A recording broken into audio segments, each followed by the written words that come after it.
Tes suara. Bismillah. Assalamualaikum warahmatullahi wabarakatuh.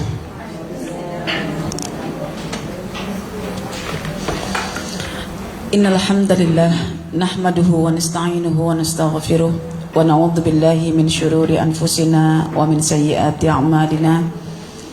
May yahdihillahu fala mudilla lahu wa may yudlil fala hadiya lahu. Asyhadu an la ilaha illallah wa asyhadu anna Muhammadan abduhu wa rasuluh. Rabbi shrah li sadri wa yassir li amri wahlul 'uqdatam min lisani yafqahu qawli. Rabbi zidni ilman warzuqni fahman. Allahumma inna nas'aluka ilman nafi'an wa rizqan thayyiban wa amalan mutaqabbalan wa na'udzubika min ilmin la yanfa' wa min qalbin la yakhsha wa min nafsin la tashba' wa min da'watin la yustajabu laha. Allahumma arinal haqqa haqqa warzuqna ittiba'ah wa arinal batila batila warzuqna ijtinabah. Amin ya rabbal alamin. Oke, alhamdulillah, hari ini insyaallah kita masuk surah At-Taubah. Kelas Jawahirul Quran kita masuk pada surah At-Taubah. Surah yang ke-9, ayatnya ayat yang ke-31 sampai 33. Sebelum Ustazah mulakan, Ustazah nak buat satu prolog dulu ya. Barangkali puan-puan pernah berinteraksi dengan sahabat-sahabat yang lain ataupun orang lain yang datang pada puan-puan atau melihat sebuah fenomena lah. Ada orang berpandangan bahwa ketika mereka sudah mendekat kepada Allah, jaga solatnya, ngajinya, auratnya, tetapi malah mereka diuji oleh Allah. Pandangan mereka adalah ketika mereka mendekat pada Al-Quran, menghafal Quran, menjaga solat, menutup aurat, maka mereka akan terlepas daripada segala sesuatu yang tidak diinginkan, yang tidak disukai, dalam tanda kutip ujian lah. Oke, adakah dakwaan semacam ini benar menurut perempuan? Tak. Maksudnya tidak semestinya bahwa orang yang telah kembali kepada Allah itu akan bebas ujian. Tapi sesungguhnya di luar sana ramai orang berasumsi, berpandangan bahwa untuk mengubah hidup agar tidak banyak ujian itu dengan cara kembali kepada Allah melalui jaga auratnya, jaga perilakunya, jaga sholatnya, jaga ngajinya, baru mereka nak menyangka hidup itu smooth, rizki mengalir dengan derasnya, tidak ada lika-liku cabaran hidup, yang ada itu happy begitu. Oke, kalau perempuan berinteraksi dengan orang semacam ini, bagaimana perempuan nak menjelaskan? Sebab ini bagi kita adalah sasaran dakwah yang direct menuju ke kita. Barangkali ke kita ini dah lama dianggapnya berinteraksi dengan Al-Quran. Awak tak diuji ke? Awak macam happy je hidup, tapi aku kan macam seronok je gitu kan? Kan begitu ya. Jadi ada seorang perempuan nih, dia menghafal Quran dan dia mengatakan bahwa semenjak dia menghafal Quran, dia mencoba untuk melaksanakan apa perintah Tuhan dan apa larangan, tapi dia still diuji oleh Allah. Oke. Sekarang kalau misalnya saya buat pertanyaan pada puan-puan sekalian, mengapa orang yang mempelajari Al-Quran malah tidak pernah sunyi dan sepi dari ujian? Malah ujian itu sentiasa datang silih berganti. Oke, kenapa? Barangkali kalau boleh jawab ini boleh kita jadikan sebagai satu pendedahan lah kepada mereka-mereka yang baru nak belajar Quran, tapi karena takut diuji akhirnya mereka dah give up, dah tak nak belajar Quran. Mungkin karena tidak ada pandangan yang membimbing kot. Jadi kalau misalnya saya tanya, bila puan-puan belajar Al-Quran, mendalaminya, mengerti makna-maknanya, maka puan-puan tidak akan lepas sunyi daripada ujian. Apa hubungan Quran dengan ujian sebetulnya? Kenapa orang belajar Quran itu malah tidak pernah lepas daripada ujian? Tapi jangan begini ya, kalau macam itu susah, baik aku tak belajar Quran je lah biar tak diuji. Nah gitu kan? Engkau belajar tak belajar, akibatnya kembali pada diri sendiri. Tak belajar lalu bodoh, memang masuk neraka. Belajar tak mau amalkan, sama juga masuk neraka. Jadi hidup itu kena jelas. Gitu kan? Yang menyesatkan atau yang disesatkan, dua-duanya masuk neraka juga. Jadi intinya hidup itu kena buat pilihan yang tepat. Oke, saya tanya tadi itu, kenapa orang kalau belajar Quran dia tidak akan lepas dari ujian? Apa hubungan Quran dengan ujian sebetulnya? Hah? Ayat-ayat yang dia belajar. Mentasdikkan ke mempraktiskan? Dua-dua. Mentasdik dan mempraktiskan. Oke, ada lagi jawaban? Hah? Macam mana kita baca Quran? Quran tu, itu memang ujian. Tapi bila kita belajar Quran, mungkin kita kisih kan kot. Kita rasa macam, oh kita mungkin dah baik macam tu, kita akan rasa macam tu. Tapi bila kita tak belajar, sebenarnya ujian tu ada, tapi kita tak rasa macam tu. Oke, baik. Ada yang lain? Quran membimbing kita. Hah? Quran membimbing kita bagaimana untuk berinteraksi dengan ujian tu. Oke, Quran yang akan membimbing kita bagaimana untuk berinteraksi dengan Quran. Maknanya kita nak menjasadkan petunjuk Quran melalui ujian tadi itu ya. Oke, ada yang lain? Supaya kita macam dia bukan kita nak ikut ilmu. Kita tahu sebenarnya itu tak ikut kita lebih ayat Quran. Lebih untuk memberi semangat. Oke, yang lain? Orang yang diuji itu perlu kesabaran. Dan bila dia dapat sabar itulah pahala yang paling tinggi. Itu bagus untuk dia kerana ujian tu kalau dibuat dia sabar, kalau tak sabar rugilah. Oke. Saya nak bagi tahu perempuan, kalau senang nak menjelaskan supaya yang bertanya itu juga lebih keluar pemikirannya, bukan sekadar ritual baca Quran saja dah dianggap baik ya. Sebetulnya ketika kita belajar Al-Quran itu kita sedang mempelajari jawaban. Jadi kalau jawaban itu sudah kita pelajari, mestilah ada ujian kan?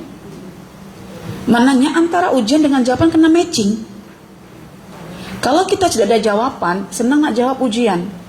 Tapi kalau kita still diuji tak ada jawaban, itu yang kita gagal. Jadi sekarang ini kita berpikir, sebanyak mana ayat Quran yang kita faham untuk kita apply itu kita diuji lah, baru boleh apply. Nak apply pendidikan mesti ada anak, kan? Mestinya ada ujian. Bahkan anak itu hadirnya mereka itu bukan hanya dianggap sebagai rizki, tapi juga ujian kan? Oke.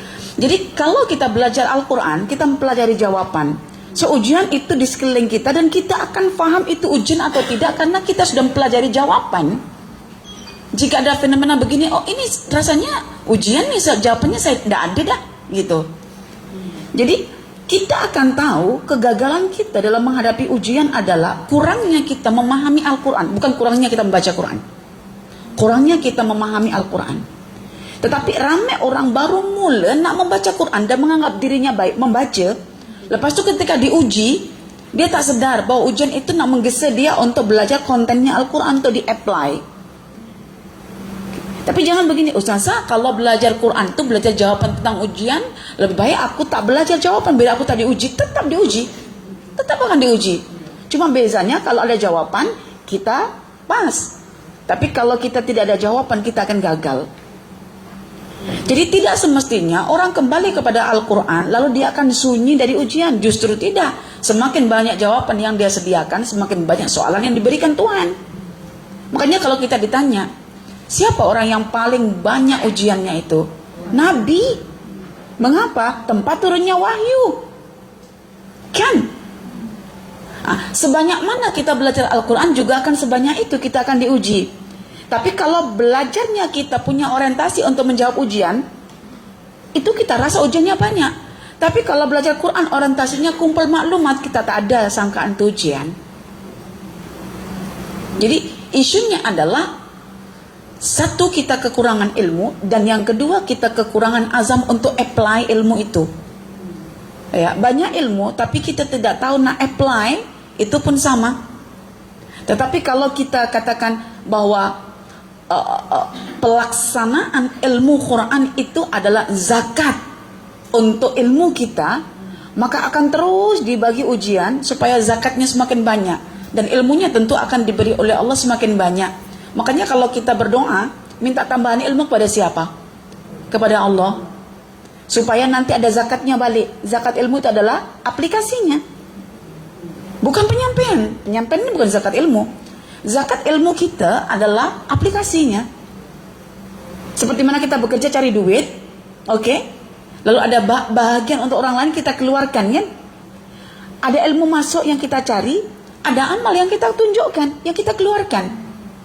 Jadi kalau sekarang kita memahami hidup tidak akan sunyi daripada ujian, ujian akan menimpa siapa sahaja, maka belajarlah untuk mengenal jawaban ujian.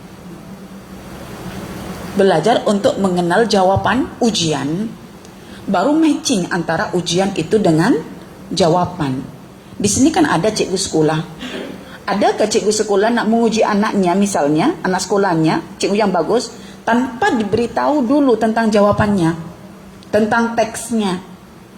Bahkan sekarang SBM ini banyak yang minta bocoran soalan itu untuk memberikan jawaban kepada anak muridnya.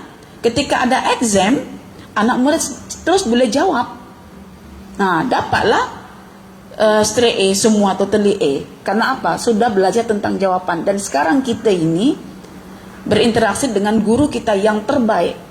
Allah adalah murabbi kita, pendidik kita, pengajar kita.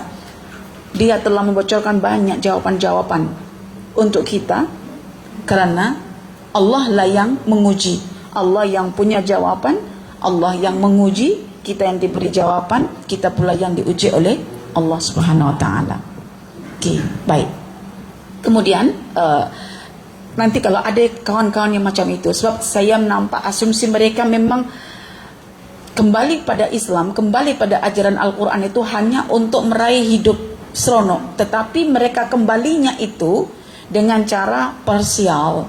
Maksudnya hanya sekadar kalau Quran dibaca, ya dibaca sahaja gitu Kalau solat hanya dilakukan tiap-tiap waktu. Betul tak? Dia tidak memaknai lebih dalam. Justru kenikmatan dalam memaknai itu yang boleh mengubah setiap ujian itu jadi anugerah, setiap musibah jadi nikmat. Itu yang kita nakkan. Jadi surga kita itu adalah terletak bagaimana kita merasa nikmat dan dinikmatkan oleh Allah ketika kita berinteraksi dengan ujian yang kita sudah ada jawaban. Rasa nikmat itu, ya, nikmatnya menangis ketika dimarahi itu tanpa membalas, sabar. Itu belum tentu orang yang marah-marah tadi itu nikmat, lebih nikmat daripada kita yang dimarahi, tapi kita menangis, menahan diri dengan kesabaran, minta tolong kepada Allah. Jadi setiap lika-liku kehidupan itu kita ingin diberi oleh Allah satu ketenangan dan kenikmatan dalam menghadapinya, biar kita bahagia. Kan bahagia itu kan merasa nikmat dengan sesuatu yang Allah beri, walaupun pahit terasa, tetapi Allah dah bagi kemanisan, karena ada iman yang boleh menyelesaikan semua bentuk-bentuk ujian. Saya marah kat Ustazah, balik kat bilik, menangis, ingat Allah, terima kasih Ustazah dah marah kat saya jadi nikmat bersama Tuhan saya. Itu kan cara kita mengubah aja. Kalau saya bagi Salma secangkir kopi pahit, Salma tinggal mencari gula saja, kasih kat situ, jadi kopi itu sampai ada hari kopi sedunia. Iya kan? Ada hari kopi sedunia, belum ada hari teh tarik sedunia ya. Hari kopi, sedangkan kopi itu satu pahit, yang kedua hitam. Jadi secara tak langsung kita sudah tidak fikir tentang warna ya. Hitam pun kita suka. Jadi bergantung kepada kita yang memberi makna pada yang hitam itu. Hitam memang kulit kita kan, tak apalah. Kita bagi makna supaya hitamnya ini tidak menjadi sesuatu yang orang jadi rigid dengan kita, tetapi dia lebih close dengan kita. Karena apa? Kita memberikan dalam hitam ini keputihan warna yang abstrak, dalam kepahitan ini kemanisan rasa yang abstrak juga gitu. Siapa yang di sini yang tak suka kopi? Perempuan tak suka kopi kan? Tetapi kalau perempuan sudah suka ilmu pasti akan suka kopi. Percayalah itu. Oke. Yang kedua, Ustazah nak bagi tahu ya, berkaitan tentang masalah kelas Jawahirul Quran dan Durrul Al-Quran. Ya, alhamdulillah sudah mulai kelas fizikal ni memang saya hadkan saja hari Jumat lah. Memang tak ada pilihan kelas lain lagi kan kecuali seminar. Sebetulnya saya ketika mengulas balik pandangannya Al-Imam Al-Ghazali, kan Imam Ghazali itu membagi Quran kan jadi dua. Satu ayat-ayat yang berorientasi, oke, nanti saya padam ya. Ini Al-Ghazali ya. Pembahagian Al-Quran. Jadi Al-Ghazali itu punya satu karya namanya Chemistry of Happy, chemistry kebahagiaan. Bagaimana kebahagiaan itu dianggap sebagai satu hasil yang berproses. Dan itu diperkaitkan oleh beliau dengan Al-Quran dan hati, di mana hati dianggap sebagai satu potensi intelektual yang paling tinggi dan paling mulia dalam diri manusia. Jadi Quran akhirnya dibagi oleh Imam Al-Ghazali jadi dua. Oke. Satu dibagi menjadi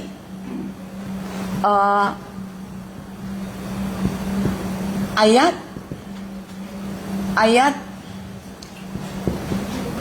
Jawahir Al-Quran. Dan yang kedua adalah ayat Durrul Quran. Hari ini kita bincang apa? Jawahir. Ayat-ayat Jawahirul Quran, kata Al-Imam Al-Ghazali, itu adalah ayat-ayat yang memiliki orientasi ma'rifatullah. Orientasinya adalah ma'rifatullah, yaitu bagaimana ketika Tuhan memperkenalkan dirinya kepada kita, kita terus mau mengenal. Tuhan mengenalkan dirinya kepada kita, and then kita nak kenal. Disebabkan Tuhan kenalkan dirinya, maka kita mengenal, sehingga kita kenal Tuhan kita.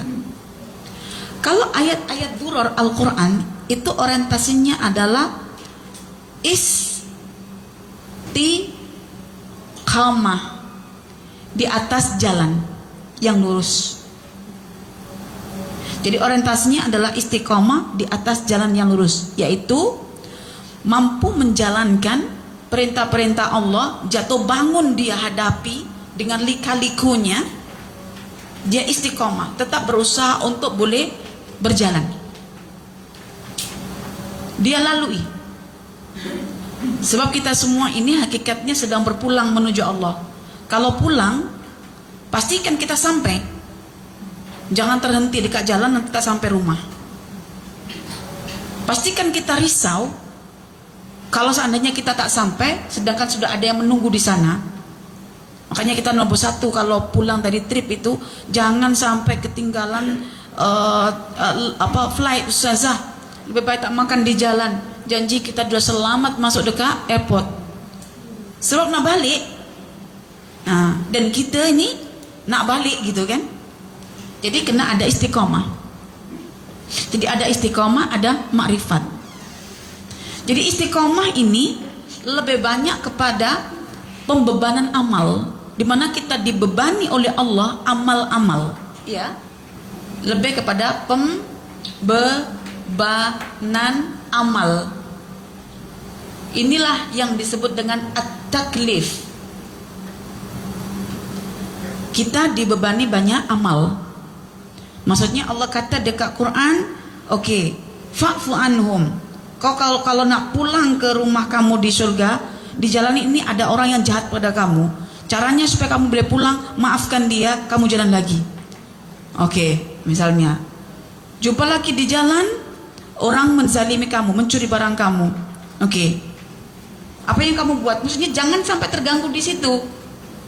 Selesaikan, jalan lagi, jalan lagi. Jadi untuk jalan berpulang itu dia banyak halangan. Dan setiap halangan itu dikatakan ujian. Dan setiap ujian itu ada jawaban.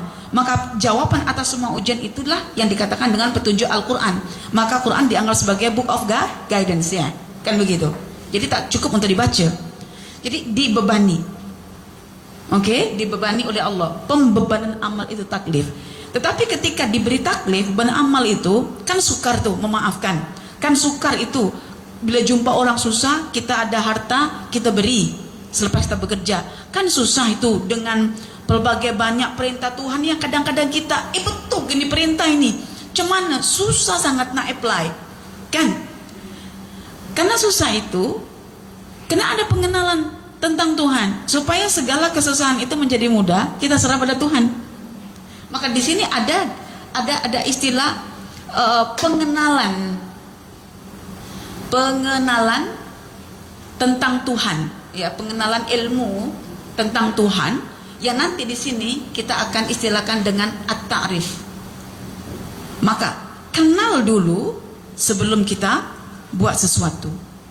Karena setiap kita buat sesuatu mesti akan kita minta tolong kepada yang kita kenal. Betul tak? Kalau di sini misalnya di sini amalnya adalah oke, ya Allah, aku nak menyembahmu. Oke. Tapi susah lah ya Allah nak menyembahmu, ini banyak lika-liku pas tu macam di luar kemampuan saya. Allah kata, kau kan kenal aku kuasa. Tinggal engkau minta tolong sama Allah, selesai. Jadi tidak mungkin kita nak melakukan amalan tanpa kita bersandar kepada Allah, dan tidak mungkin kita sandar kepada Allah jika kita tak kenal Allah. Maka dalam istilah orang-orang salaf dulu itu at-ta'rif qabla taklif, kenal sebelum buat. Pada hakikatnya bukan ilmu yang membuat kita beramal, bukan ilmu itu yang nak kita amalkan, tapi bukan karena ilmu yang membuat kita beramal, tapi karena Tuhan yang membuat kita beramal. Ilmu itu cuma guidance saja. Kan? Ada tak guidance itu boleh membuat kita jadi beramal? Tak ada. Yang ada itu yang memberi ilmu tadi itu, yang akan buat kita boleh beramal. Kan simple ya dalam surah Al-Fatihah ini. Kalau iyyaka na'budu, mestinya wa iyyaka nasta'in. Minta tolongnya sama Allah. Tapi kalau tak kenal Allah, bagaimana kita nak minta tolong? Nah, minta tolong pun ada kaidah dalam berdoa. Kan? Maka Rasulullah ajarkan doa-doa yang di situ ada permohonan kepada Allah dengan nama-namanya. Ya Dzal Jalali wal Ikram, kan? Ya Hayyu ya Qayyum. Ujungnya ada innaka anta. Ya. Itu semua adalah berkaitan tentang kenal sebelum buat. Nah, dalam kelas kita setiap hari Jumat kita akan buat selang-seli. Oke. Kalau hari ini kita buat Jawahirul Quran, Jumat depan kita buat Nurul Quran. Maksudnya apa? Bila kita sudah kenal Tuhan, tempat kita bersandar, kita akan kenal amalan yang diperintahkan Tuhan supaya kita sampai kepada Tuhan. Begitu. Betul tak? Nah, dan kedua-dua ini adalah masuk dalam rumus bahagia. Jadi siapa yang tidak mau memecahkan Al-Quran kepada dua bahagian ini dan mengamalkan dalam kehidupannya, ya sampai bila-bila pun dalam sangkaan bahagia, tetapi tidak bahagia yang sebenarnya, gitu. Jasa, misalnya ada anak kita kan tanya, Umi tak susah ke, tak penat ke nak bangun malam, contoh misalnya begitu. Macam mana penat? Orang Tuhan dah bagi nikmat. Tinggal bagaimana Tuhan nak bagi nikmat kepada engkau supaya bangun malam itu bukan sesuatu yang menatkan. Pencuri pukul 3 bangun nak mencuri. Iya kan? Kita yang mau dicuri, bangunlah malam supaya tak tercuri. Nah, sama-sama penat. Satu penat dalam mencari harta benda dunia yang haram, yang kita penat tapi nikmat dalam mencari rizki batin dan zahir yang halal. Nah, itu. Maka disinilah kenapa kita perlu belajar tentang jawahir dan durhar. Oke, boleh paham ya? Sebab ada yang baru-baru datang kan, jadi Ustazah kena jelaskan ini lagi. Oke, baik, dan ini akan Ustazah kupas lebih dalam nanti pada besok seminar Al-Fatihah. Seminar Al-Fatihah. Oke, saya padam ya.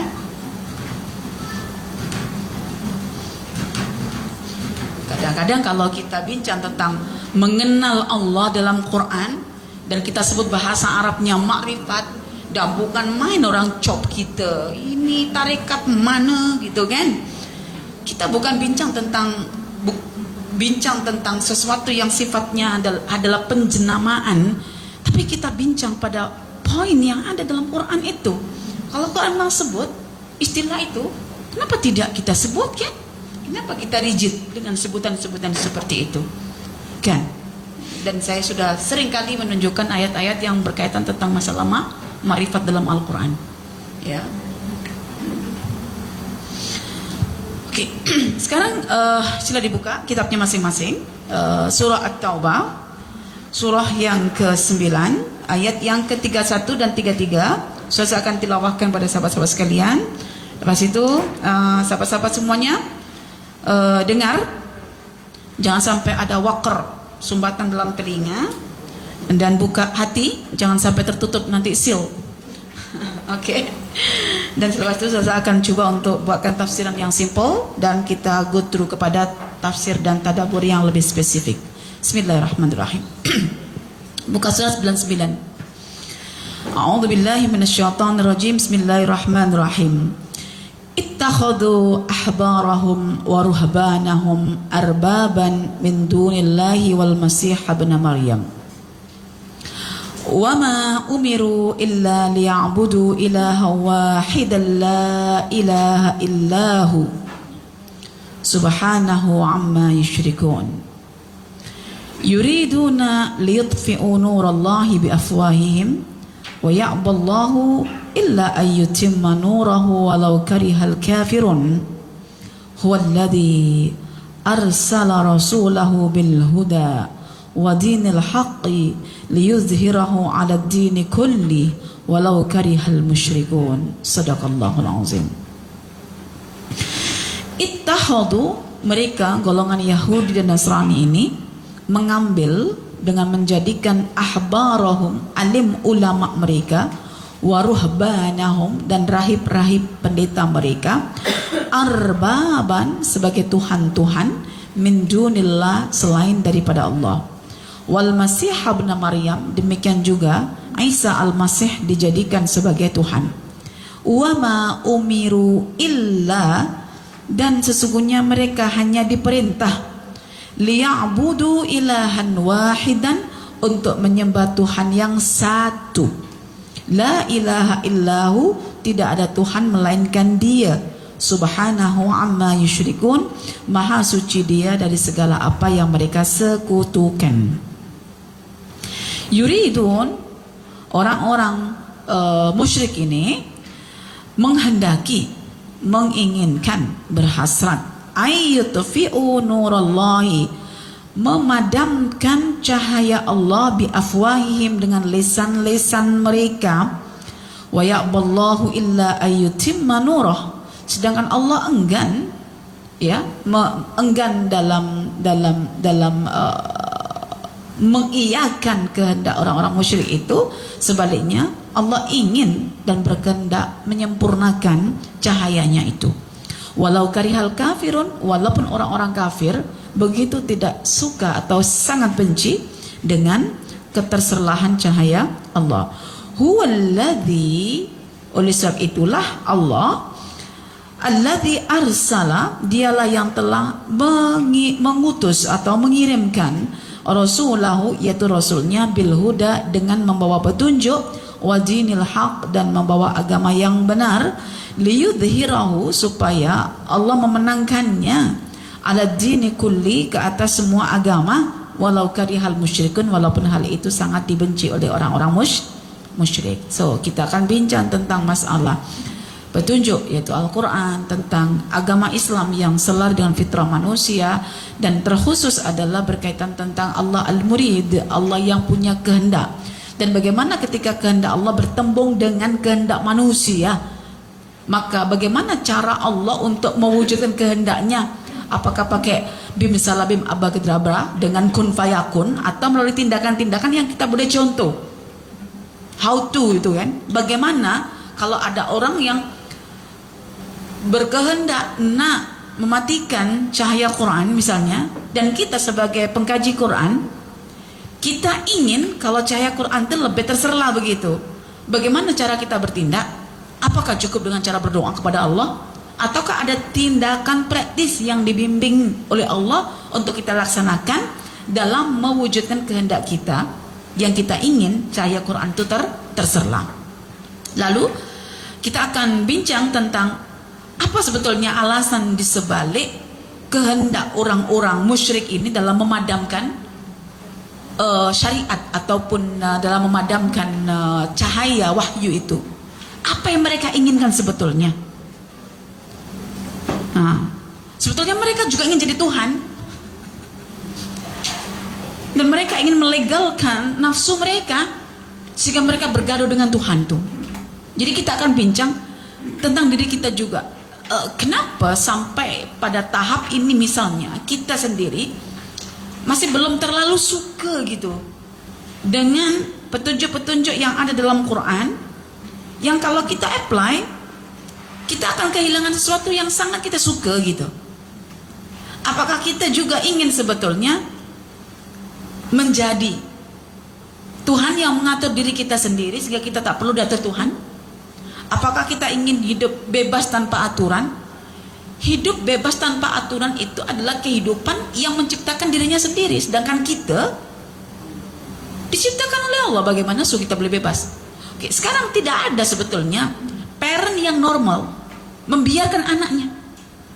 Mesti dia risau. Kenapa?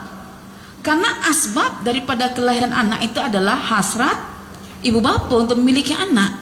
Maka ketika punya anak tidak mungkin dibiarkan.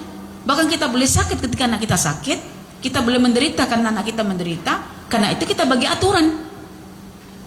Kan itu baru setakat kita punya anak gitu. Itu kita bagi aturan. Sampai kita membuat satu undang-undang, kalau engkau tak mau diatur oleh ibu dengan ayah di rumah ini, kau pergi ke hutan. Kan begitu dulu kita. Saya ingat dulu tuh, kalau tanah diatur, pergi ke hutan. Hutan itu bebas tanpa aturan. Maksudnya apa? Jadilah hewan.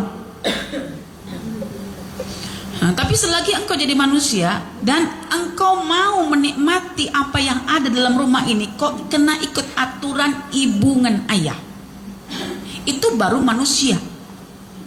Dan Tuhan yang menciptakan kita, yang punya kuasa, yang punya tujuan dalam penciptaan hamba-hambanya itu, mesti akan ada aturan. Jadi tidak mungkin bebas. Dan mereka ingin bebas dari aturan, sehingga mereka berpikir untuk menciptakan aturan untuk dirinya sendiri dan juga untuk orang lain. Karena sifat orang sesat itu, ketika dirinya sesat, dia tak cukup, dia kena cari orang lain yang sama-sama sesat. Dan kalau kita bincang tentang kesesatan di dunia ini, majority semua manusia, kecuali yang sedikit ya, majority semua manusia yang tinggal di muka bumi itu adalah sesat. Kecuali, kalau kata kecuali maknanya amat sedikit. Wa in tuti aktsara man fil ardi yudilluka an sabilillah. Jika kamu ikuti hasrat orang-orang di muka bumi ini secara majority, maka mereka akan sesatkan kamu dari jalan Allah. Majority. Bayangkan, maknanya kita hidup dikelilingi orang-orang sesat dan menyesatkan. Yang sesat dimasukkan Allah ke neraka dulu, yang disesatkan akan kemudian untuk dimasukkan oleh Allah dalam neraka. Ketika mereka sama-sama berkumpul, maka mereka saling laknat dan melaknat. Nah, ini yang kita tak nak.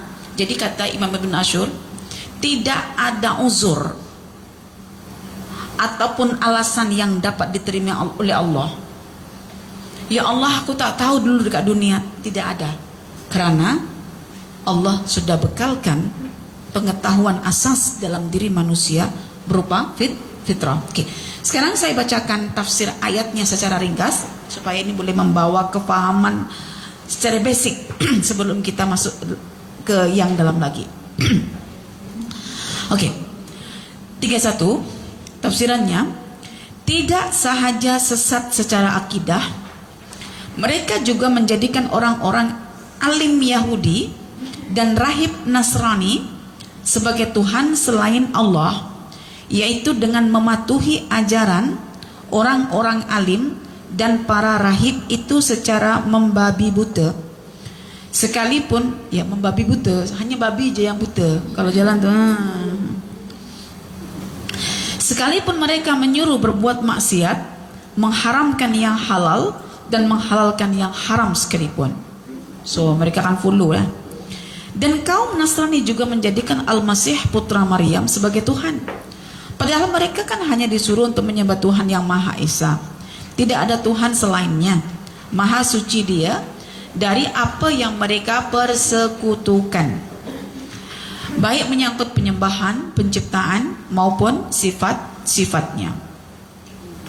Dengan keyakinan dan akidah sesat yang tidak disedari itulah mereka berusaha keras hendak memadamkan cahaya Allah, yaitu cahaya agama Islam. Mereka akan melakukan dengan pelbagai cara, baik dengan mulut, yakni ucapan-ucapan, maupun dengan tindakan-tindakan, bahkan cara apapun yang mereka yakini boleh memadamkan cahaya agama Islam tersebut. Namun Allah menolaknya, malah Dia berkehendak menyempurnakan cahayanya, yaitu dengan semakin meninggikan agama Islam dan menolong Rasulnya, walaupun orang-orang kafir itu tidak menyukai Islam menjadi besar. Jadi baca ayat ini saja, dengar tafsir ini saja, kita boleh paham dunia kita saat ini dikelilingi orang-orang yang tindakan mereka cuma nak padamkan agama kita. Itu tindakan mereka. Dah nampak ya? Tapi agama kita tak padam kan? Itu karena Tuhan yang menjaganya dan memenangkannya. So, menang itu bukan bermakna majoriti orang akan memeluk Islam. Ingat ya, menang itu bukan menunjuk pada banyak pengikut. Tapi menang itu adalah ketika umat Islam mampu membungkam mulut majoriti manusia dengan dalil-dalil kebenaran, dengan argumentasi, dengan hujah dan bukti. Kan kita nampak kadang-kadang dua orang diadu, masing-masing orang punya followers. Si fulan A punya followers just 10%, contohlah ya. Tapi si fulan B punya pengikut 1 juta. Dalam perdebatan itu, fulan B tidak mampu untuk berargumen, berdalil yang make sense lah. Orang boleh terima, secara akal tuh boleh masuk begitu. Dia tak dapat kemukakan itu, hanya menggunakan alasan-alasan perasaan, tidak terbukti langsung dari segi argumentasi gitu. Tetapi yang fulan E, dia mampu mematahkan segenap hujah-hujah lawannya dengan argumentasi yang bernas dan make sense lah tentunya. Tapi pengikutnya cuma 10 orang. Itu dalam kerangka Quran dan dianggap sebagai kemenangan. Itu dalam Quran dianggap sebagai kemenangan. Kan nanti Allah memenangkan agama Islam, tapi buktinya bukan semakin banyak pemeluk agama Islam kan, semakin berkurang. Karena itu kebenaran tidak diukur melalui pemeluknya yang ramai, tetapi diukur oleh hati setiap manusia yang mengakui kebenaran walaupun tidak dinyatakan sekalipun. Abu Jahal kira tak tahu ke Islam itu benar? Tahu. Tapi Allah kata wa kafa billahi syahidah, cukup Allah yang tahu, yang hatinya itu membenarkan walaupun lisannya tak mengucapkan 5 syahadah. Kan? Utbah tak tahu ke dia Islam itu benar? Tahu. Mughirah, Al-Mughirah Adakah orang-orang Arab yang suka bersyair, berdendang, ketika dibacakan Quran itu mereka tak tahu Quran itu benar? Apa gunanya Quran diturunkan kalau Quran bahasa Arab, orang Arab tak kenal kebenarannya? Sampai mereka mengatakan pada sesama mereka apa? La tasma'u li hadzal Quran walghaw fi la'allakum tughlab. Kau jangan dengar, sampai lewa pun jangan dengar. Orang Arab tuh dengar sambil lewa itu boleh faham tahu, tapi kita fokus dulu baru kita boleh faham. Karena kita memang tidak ada sense Arabik ya, asas bahasa Arab kita tak ada gitu. Cuma Quran itu dapat didekati dalam pelbagai aspek sisi kebenarannya, sehingga tidak hanya melalui tata bahasa sahaja. Bagi kita lah yang bukan orang Arab kan, Quran memiliki banyak ini ya.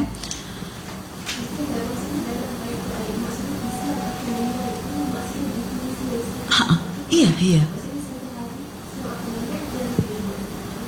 Gak satu hari, hari-hari menang terus. Islam tak pernah kalah. Hari-hari menang terus. Nah, kita tengok tafsiran yang ketiga lah, ya. Kan belum selesai. Gaza, menang Islam tuh. Menang. Matinya orang yang mengakui Islam itu kemenangan.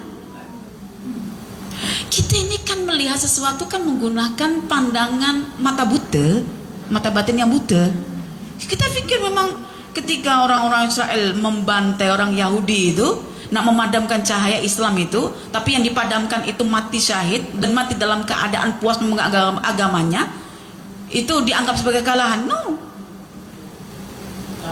Siapa yang mengatakan perang Uhud itu bukan perang yang menunjukkan kekalahan tentang Islam, tapi kekalahan jumlah. Tapi kemenangan itu bukan tertakluk pada kekalahan jumlah, tetapi kekurangan rasa percaya dalam dada. Makanya Allah katakan, Muhammad, kau sampaikan saja. Kau tak payah paksa orang untuk mengakui kebenaran secara lisan, karena aku tahu mereka mengakui dalam hati. Cukup.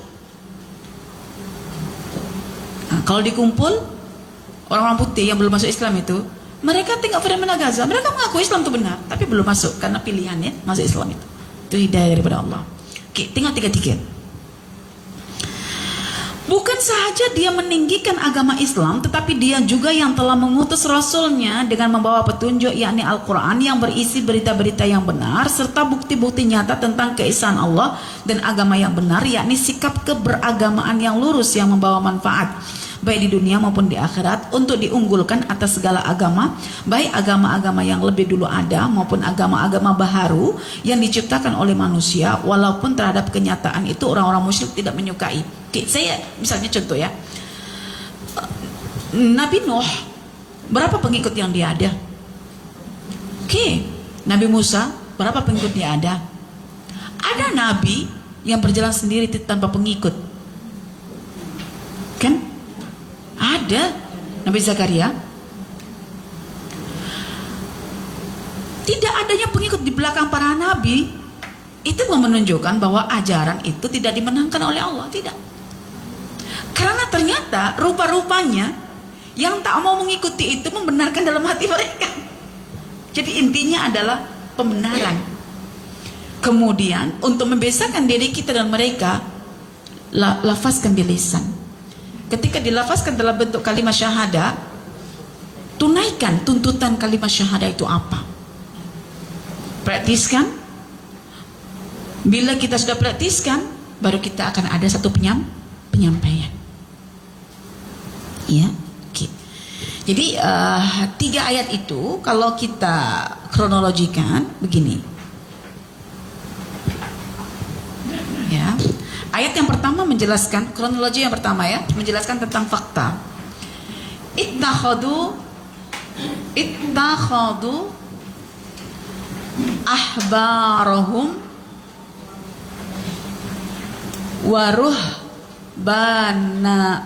ruhbanahum arbaban min dunillahi wal Masih ibn Maryam.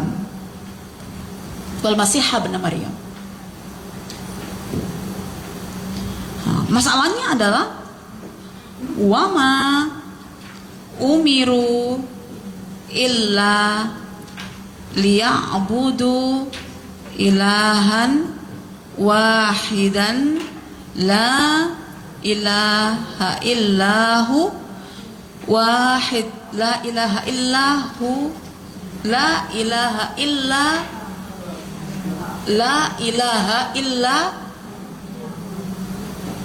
ilaha wahidan la ilaha illahu, ya gini ya, subhanahu amma yusyrikun. Maka di sini pertembungan dua kehendak puncanya ada di sini. Yuriduna liyutfi'u nurallahi bi afwahihim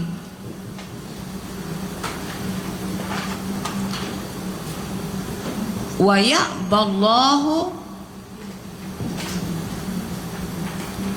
illa an yutimma nurahu walau karihal kafirun.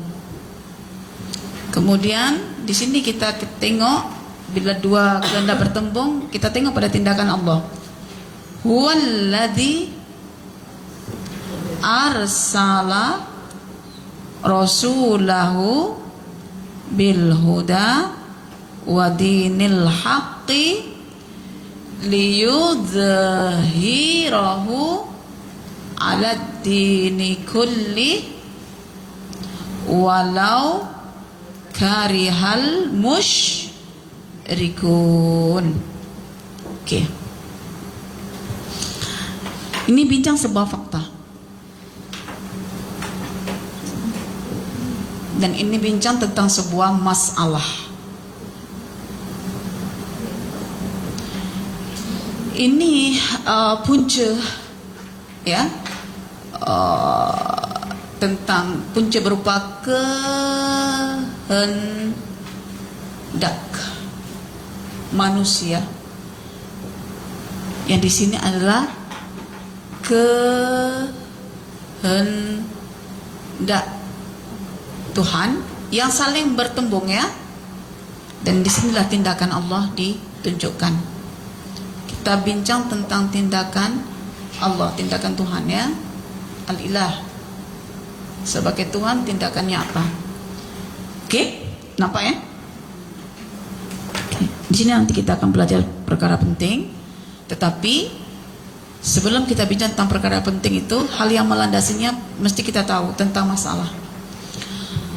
Oke, kita perhatikan dulu, ya. Yang pertama, ittakhadhu ahbarahum wa ruhbanahum arbaban min dunillahi wal masih ibn Maryam. Yang menjelaskan tentang sebuah fakta bahwa secara fakta itu orang Yahudi ke orang Nasrani ke, mereka berdua ini dalam dua agama ini telah menyekutukan Allah dengan menjadikan para ulama Bani Israelnya, para ulama Yahudinya, dan para pendeta Nasraninya sebagai penentu aturan hukum halal haram dalam bab syariat mereka. Oke?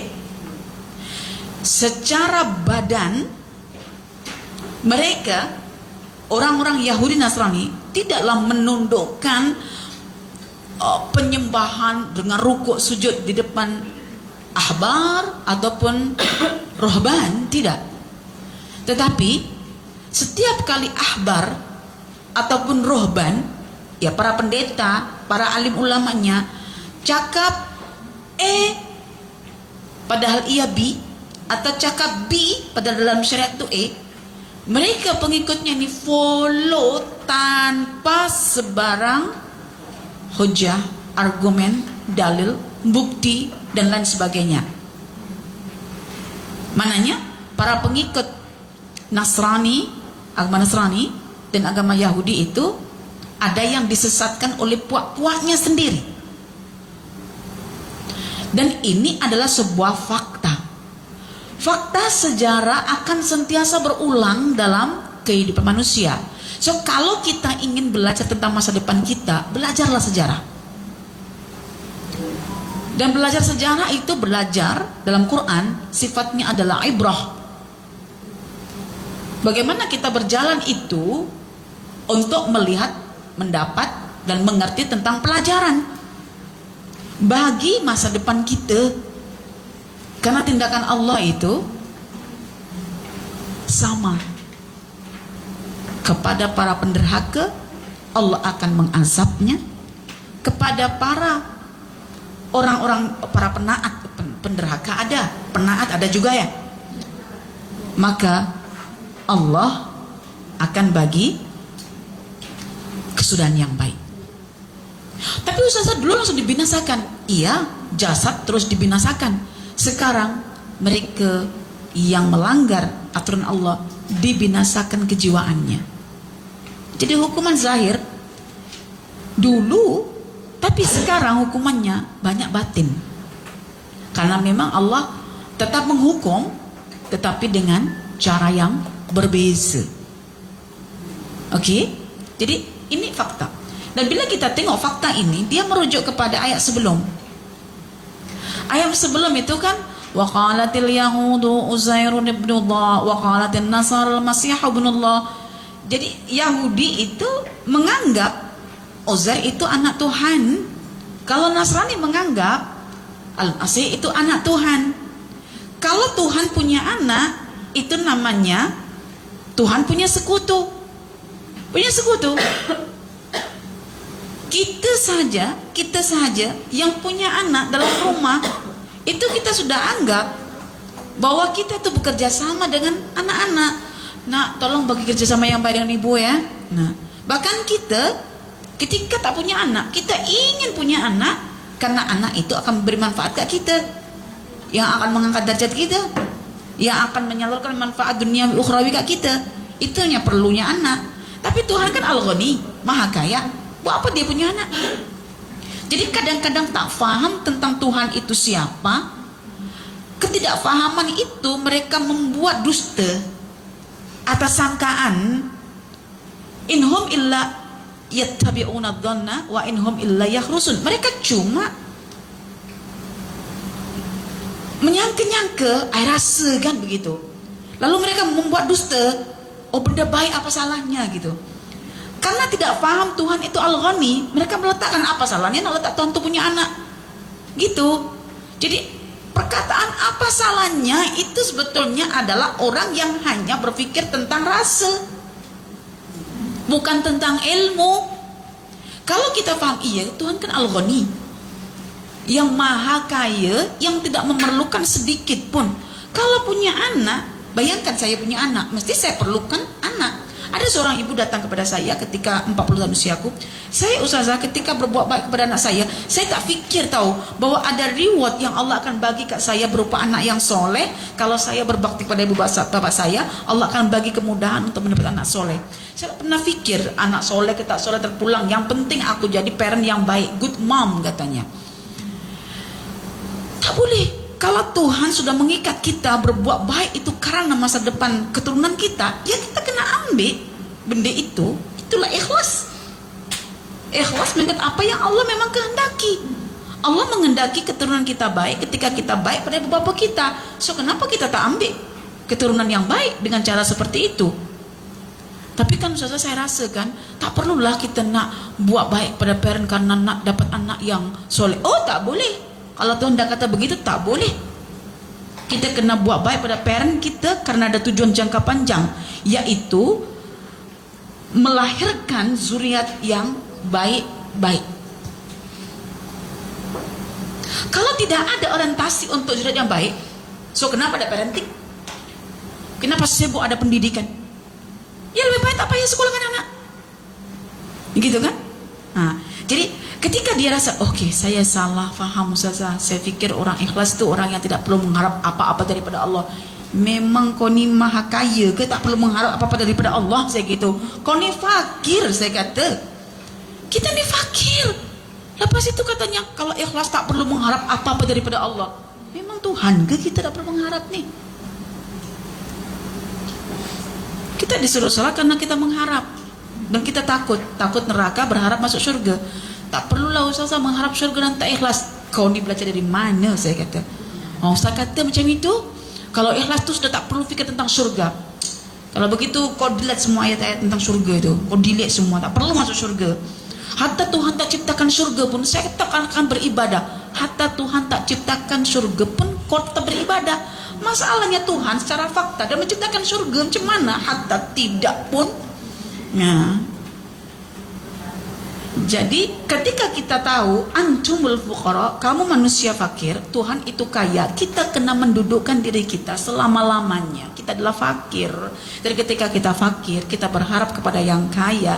Yang kaya itu Allah, maka Allah jangan diletakkan anak, karena anak itu hanya pelengkap kefakiran kita. Makanya untuk melengkapi kefakiran rumah tangga, seorang suami sanggup kawin lagi. Dari istrinya yang pertama yang tak punya anak, jangan sakit hati. Karena memang suami sedang mengharapkan kekayaan daripada Allah. Dengan jalur apa? Menikah lagi. Karena sahabatnya tidak seperti sahabatnya Nabi Zakaria gitu. Nabi Zakaria istrinya satu, doa sampai lama, punya anak gitu. Kan? Kita pulang caranya macam mana? Jadi Allah melegalkan benda itu, no problem. Oke. Jadi itu diperkaitkan dengan ayat 30 sebelumnya. Jadi sebelum ayat 31 tuh 30 itu kebiasaan orang Yahudi Nasrani itu memang menyekutukan Allah. Mereka musyrik. Oke. Dan kemusyrikan mereka itu dari segi ketuhanan akidah di-follow sampai kemusyrikan dalam hal syariat. Jadi orang alim ini akan di-follow. Cakap apa saja, kalau nak dikata babi itu halal, mereka akan follow. Walaupun dalam syariatnya babi itu haram. Kalau mereka kata menikahi anak saudara itu halal, mereka akan follow. Walaupun dalam syariat itu haram. Dan orang-orang Bani Israel, khususnya kalangan ahbar mereka, memang paling suka mengubah hukum Taurat. Hanya untuk melegalkan syahwatnya supaya duduk dalam keselesaan, menikmati kemewahan. Nah, begitu. Jadi mereka tukar benda yang halal dicop jadi haram karena tak selari dengan nafsu. Benda yang haram dicop dengan halal karena selari dengan nafsu.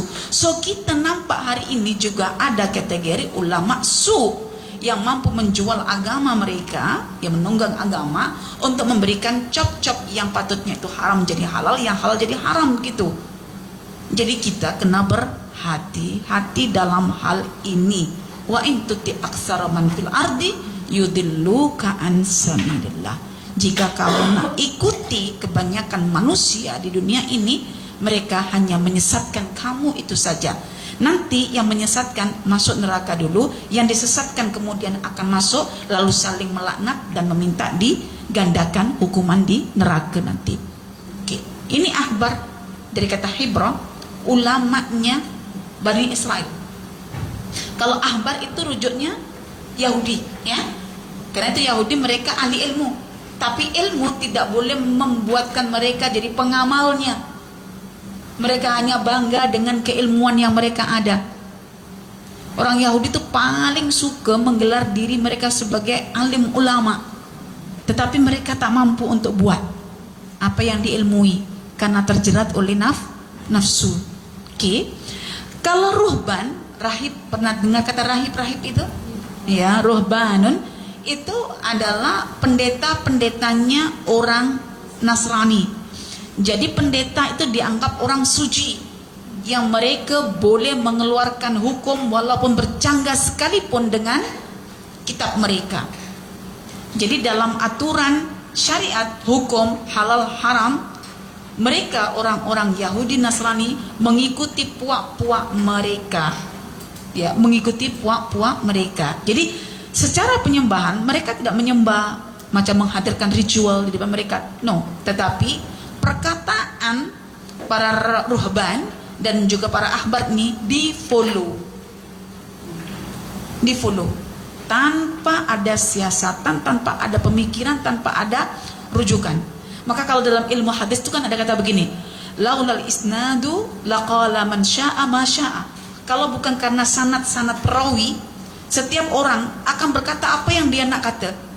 Tapi kalau saya menukar pada ini nih, laulad dalil laqala man syaa ma syaa. Kalau bukan karena dalil, orang bebas nak kata apa. Tapi ketika ditanya apa dalilnya, itu baru diam 1000 bahasa. Kan? Setuju. Setuju sasa. Oke, jadi kata arbab di sini, rob di sini adalah dalam hukum syariat. Ya, dalam hukum syariat. Hukum halal haram. So artinya Ustazah ini di masa lalu kan Ustazah? Iya di masa lalu. Masa sekarang? Iya kan sejarah itu mengulang. Allah itu menciptakan manusia semua sama dalamannya, ada nafsu, ada hawa. Dah titik dah. Sama dah. Yang beza itu cuma paras muka, tapi bentuk sama. Hidung tetap di sini, mata di sini, bulu kening di sini, pipi di sini, dagu di sini, bibir di sini, lubang 2 ke sini. Dah memang tetap. Cuma size-nya, kelebarannya, mancungnya, ke dalamnya. Nah, itu kan berbeza, tetapi tetap sama dari segi bentuk, cuma ukuran, warna yang berbeza. Tuhan tidak pernah menunjukkan zatnya kepada kita, tapi kita disuruh untuk mencintainya. Mencintai karena perbuatannya. Maka terhadap manusia, cintailah manusia itu karena akhlaknya, karena perbuatannya, bukan karena paras mukanya. Kalau paras mukanya itu ukurannya, pasti Tuhan tunjukkan zatnya, wajahnya kepada kita kan. Kalau mencintai itu hanya karena warna kulit, bagaimana aku mencintai Tuhanku sedangkan aku tak pernah tahu kulit Tuhanku? Kan? Kalau mencintai itu karena bentuk, bagaimana aku mencintai Tuhanku sedangkan aku tak tahu bentuk Tuhanku? Yang aku tahu cuma bagaimana Tuhanku itu bertindak baik kepada kita. So aku mencintaimu karena kau baik kepadaku. Nah, begitu. Karena aku tahu padaku ada kekurangan, aku fakir dengan sesuatu yang aku ingin dapatkan daripada engkau. Jadi pasangan itu saling menunjukkan kefakirannya. Maka dalam rumah tangga itu saling memberi, bukan saling menuntut. Oke. Jadi arbab dari kata rob. Rob itu pengatur, arbab pengatur-pengatur. Karena yang mengatur ini banyak, yaitu ahbarnya, ruhbannya. Demikian juga Allah selitkan di sini, mereka tidak hanya menjadikan rahib mereka sebagai Tuhan pengatur syariat, tetapi Al-Masih Ibnu Maryam juga dijadikan sebagai Tuhan. Artinya begini, level pertama Al-Masih hanya sebagai anak. Kan? Wa qalatil Masihu binullah. Kalau di sini wal Masihu ibnu Maryam min arbabin. Salah satu bagian daripada Tuhan. Maknanya ajaran Trinitas dulunya itu adalah memasukkan Isa sebagai anak Tuhan, and then, nah, itu jadi Tuhan sendiri, gitu. Oke, boleh paham? Biasalah, anjakan kesesatan itu kan mula-mula kan tampilnya ringan, simple ya.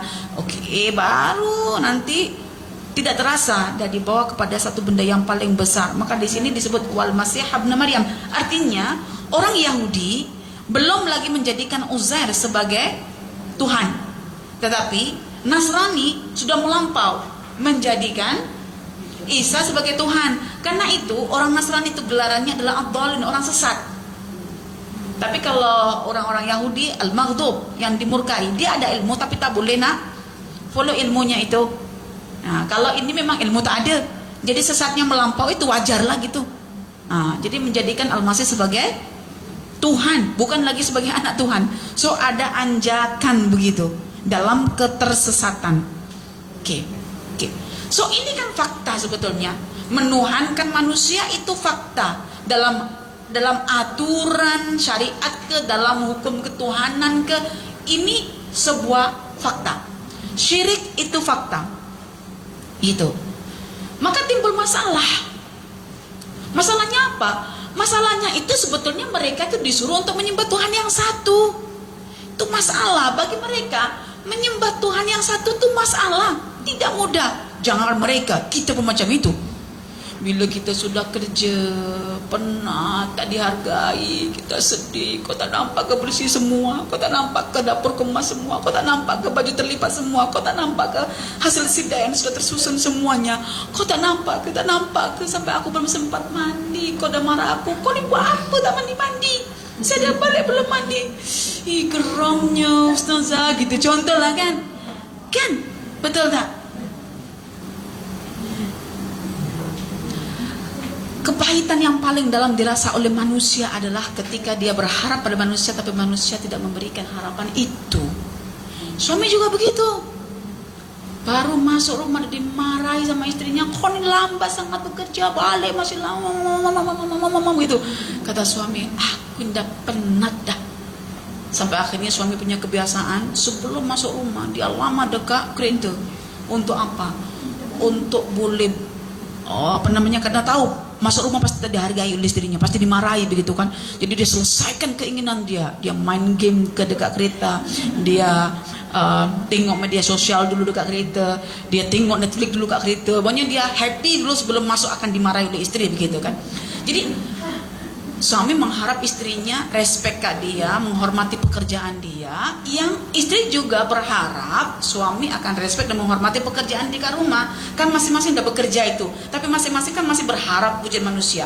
Maka kita katakan, ketika manusia yang paling dekat kita tak boleh respect dan menghargai kita punya perjuangan, punya pekerjaan, ketahuilah bahwa pekerjaan kita itu di sisi Allah sangat mulia, sehingga tak perlukan daripada pujian dan ucapan terima kasih manusia.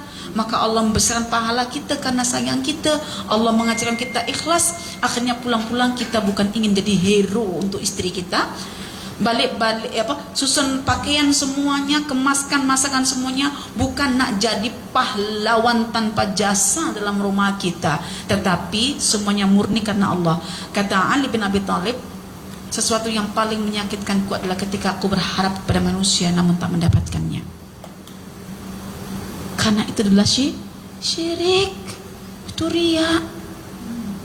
Jadi kadang-kadang kan ada kita punya anak kan tak sama. Ada yang sensenya besar, ada yang cuainya luar biasa gitu kan. Bila anak kita ada yang punya rasa besar itu, dia tengok, tandasnya wangi, lepas tu ya Allah lantainya, Umi buat bila ini, dapurnya licin semuanya. Kita rasa seronok kan dipuji anak kita. Kau ni pandai lah, tak macam ayang kau, tak macam abang kau. Dah mulai menyindir, akhirnya sakit hati. Asbab menjaga kebersihan rumah jadi kejahatan dalam rumah itu. Kau ni pandai, anak yang betul-betul menghargai kerja Umi. Kau tahu kau keluar tadi tandas kotor kan, sekarang udah bersih, kau lihat bersih kan gitu kan. Kau ni pandai, sensenya luar biasa, tak macam ayang kau ke abang kau ke kakak-kakak engkau itu dah tak faham. Kau je, kau memang anak yang soleh, gitu. Soleh karena menyenangkan hasrat dia gitu kan. Jadi Allah uji dalam skop yang paling kecil, kerja-kerja kecil, kerja-kerja. Kau tak tahu ke aku tengah sedia kain nih? Ingin kau kena tahu aku tengah sedia kain tuh. Kan riya itu. Jadi walaupun tak tahu, tak apalah. Karena kerja kita mungkin kita struggle ke situ, tapi tak mudah ya perempuan. Kita cakap ni mudah kan ya.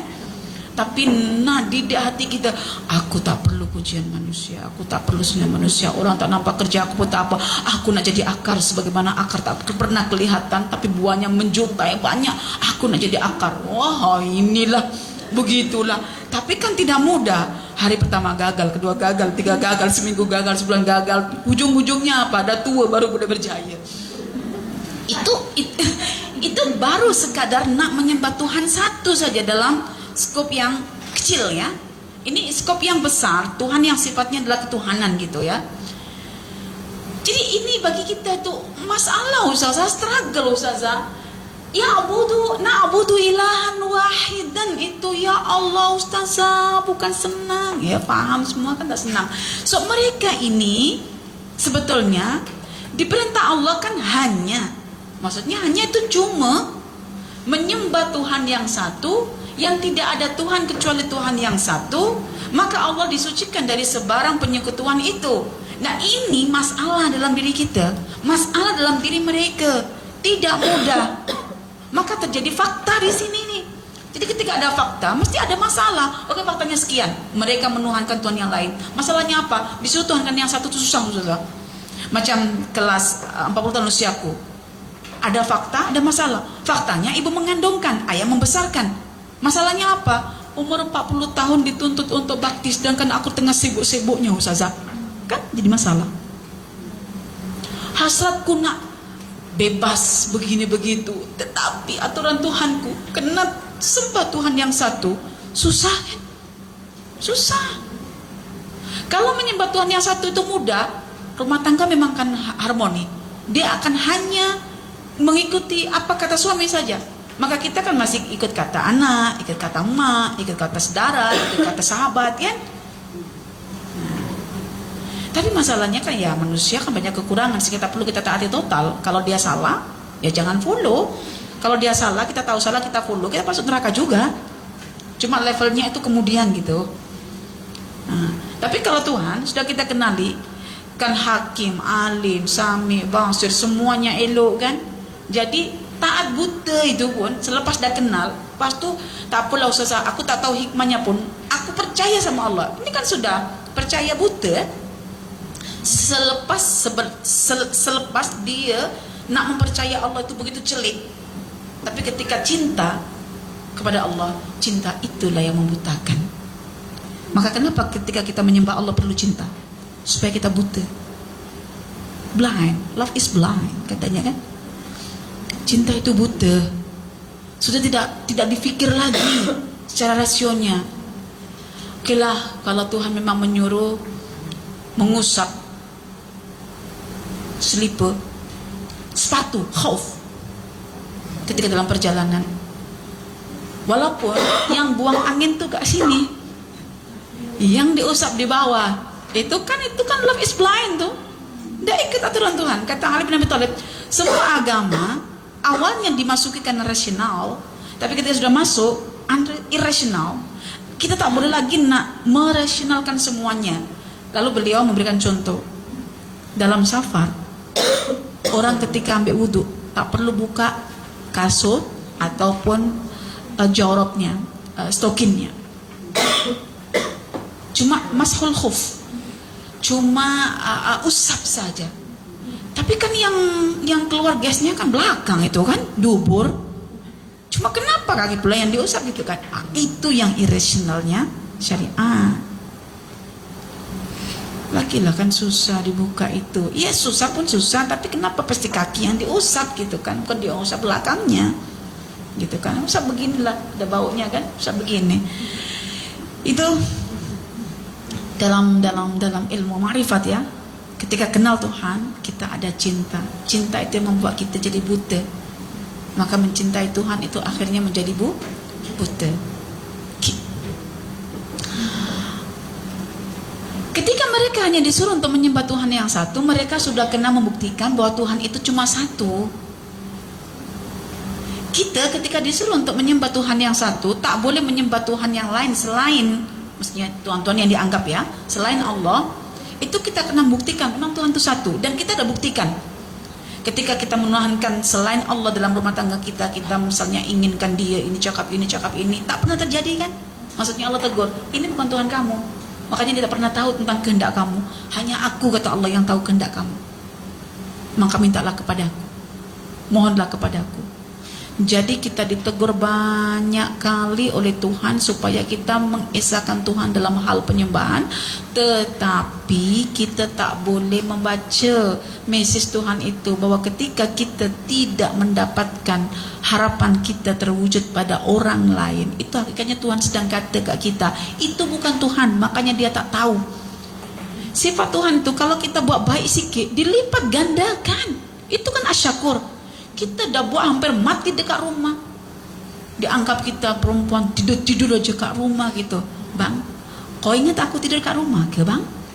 Nih, dikasih sapu, dikasih mop lantai, kasih sudu priuk, kasihnya. Kau buatlah kalau kau kata aku diam. Baru je aku selesaikan, aku baru duduk dekat sofa bang, menunggu engkau. Pas tu engkau tengok aku duduk, kau anggap aku diam-diam saja. Kan? Jadi biarkan Tuhan sendiri yang akan melipat gandakan kita punya balasan. Maka Imam Al-Ghazali mengatakan, ketika engkau berbuat baik kepada orang lain, lalu orang lain tidak menghargai kebaikanmu, sungguh Tuhan sedang mengajarkan kamu dua perkara. Satu, mengajarkan pelipat gandaan pahala. Dua, mengajarkan tentang hakikat keikhlasan dalam jiwa. Selesai dah kalau macam itu. Balik pulang semangat kerja ya. Tak payahlah untuk dipuja-puji oleh cik abang tu. Istriku semakin tua semakin semat. Taklah beautiful dalamnya, luarnya pun iya gitu kan. Tak perlu. Abang cakap yang jujur saja bang. Walaupun buta, walaupun sudah sudah rabun mata zahirku, namun mata batinku tetap melihat bang. Orang semakin tua itu bukan semakin cantik bang. Dipikirnya semua perempuan sama gitu kan, dipuji. Istriku semakin tua semakin cantik. Padahal semakin kan kendur. Okay. Jadi Allah mahukan kita semuanya, walaupun kisahnya kisah orang Yahudi Nasrani, mahukan kita hanya menuhankan Dia sebagai satu-satunya Tuhan. Maka kita kena buktikan bahwa Tuhan kita itu satu. Itu dalam kelas Fawaid Qur'aniyah saya dah sebutkan. Sembahlah Allah sahaja. Jika kau tak menyembah Allah sahaja, Allah akan timpakan hukuman pada diri kamu. So bagaimana cara kita nak kenal bahwa Allah itu satu-satunya Tuhan di alam semesta? Nak katakan Allah itu satu-satunya Tuhan di alam semesta? Simple. Saya tengok Salma ke, tengok Hana ke, tengok Maria ke, tengok Hanis ke, Intan ke, semuanya kat sini.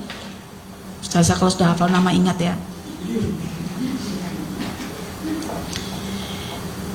Itu saya lihat semua sama. Dua mata ada, satu mulut ada, satu hidung ada, telinga ada, semua ada. Tak ada yang hidungnya dekat sini, kan? Tak ada matanya dekat sini, tak ada bibirnya dekat sini, tak ada bulu keningnya dekat sini atau sini, betul kan?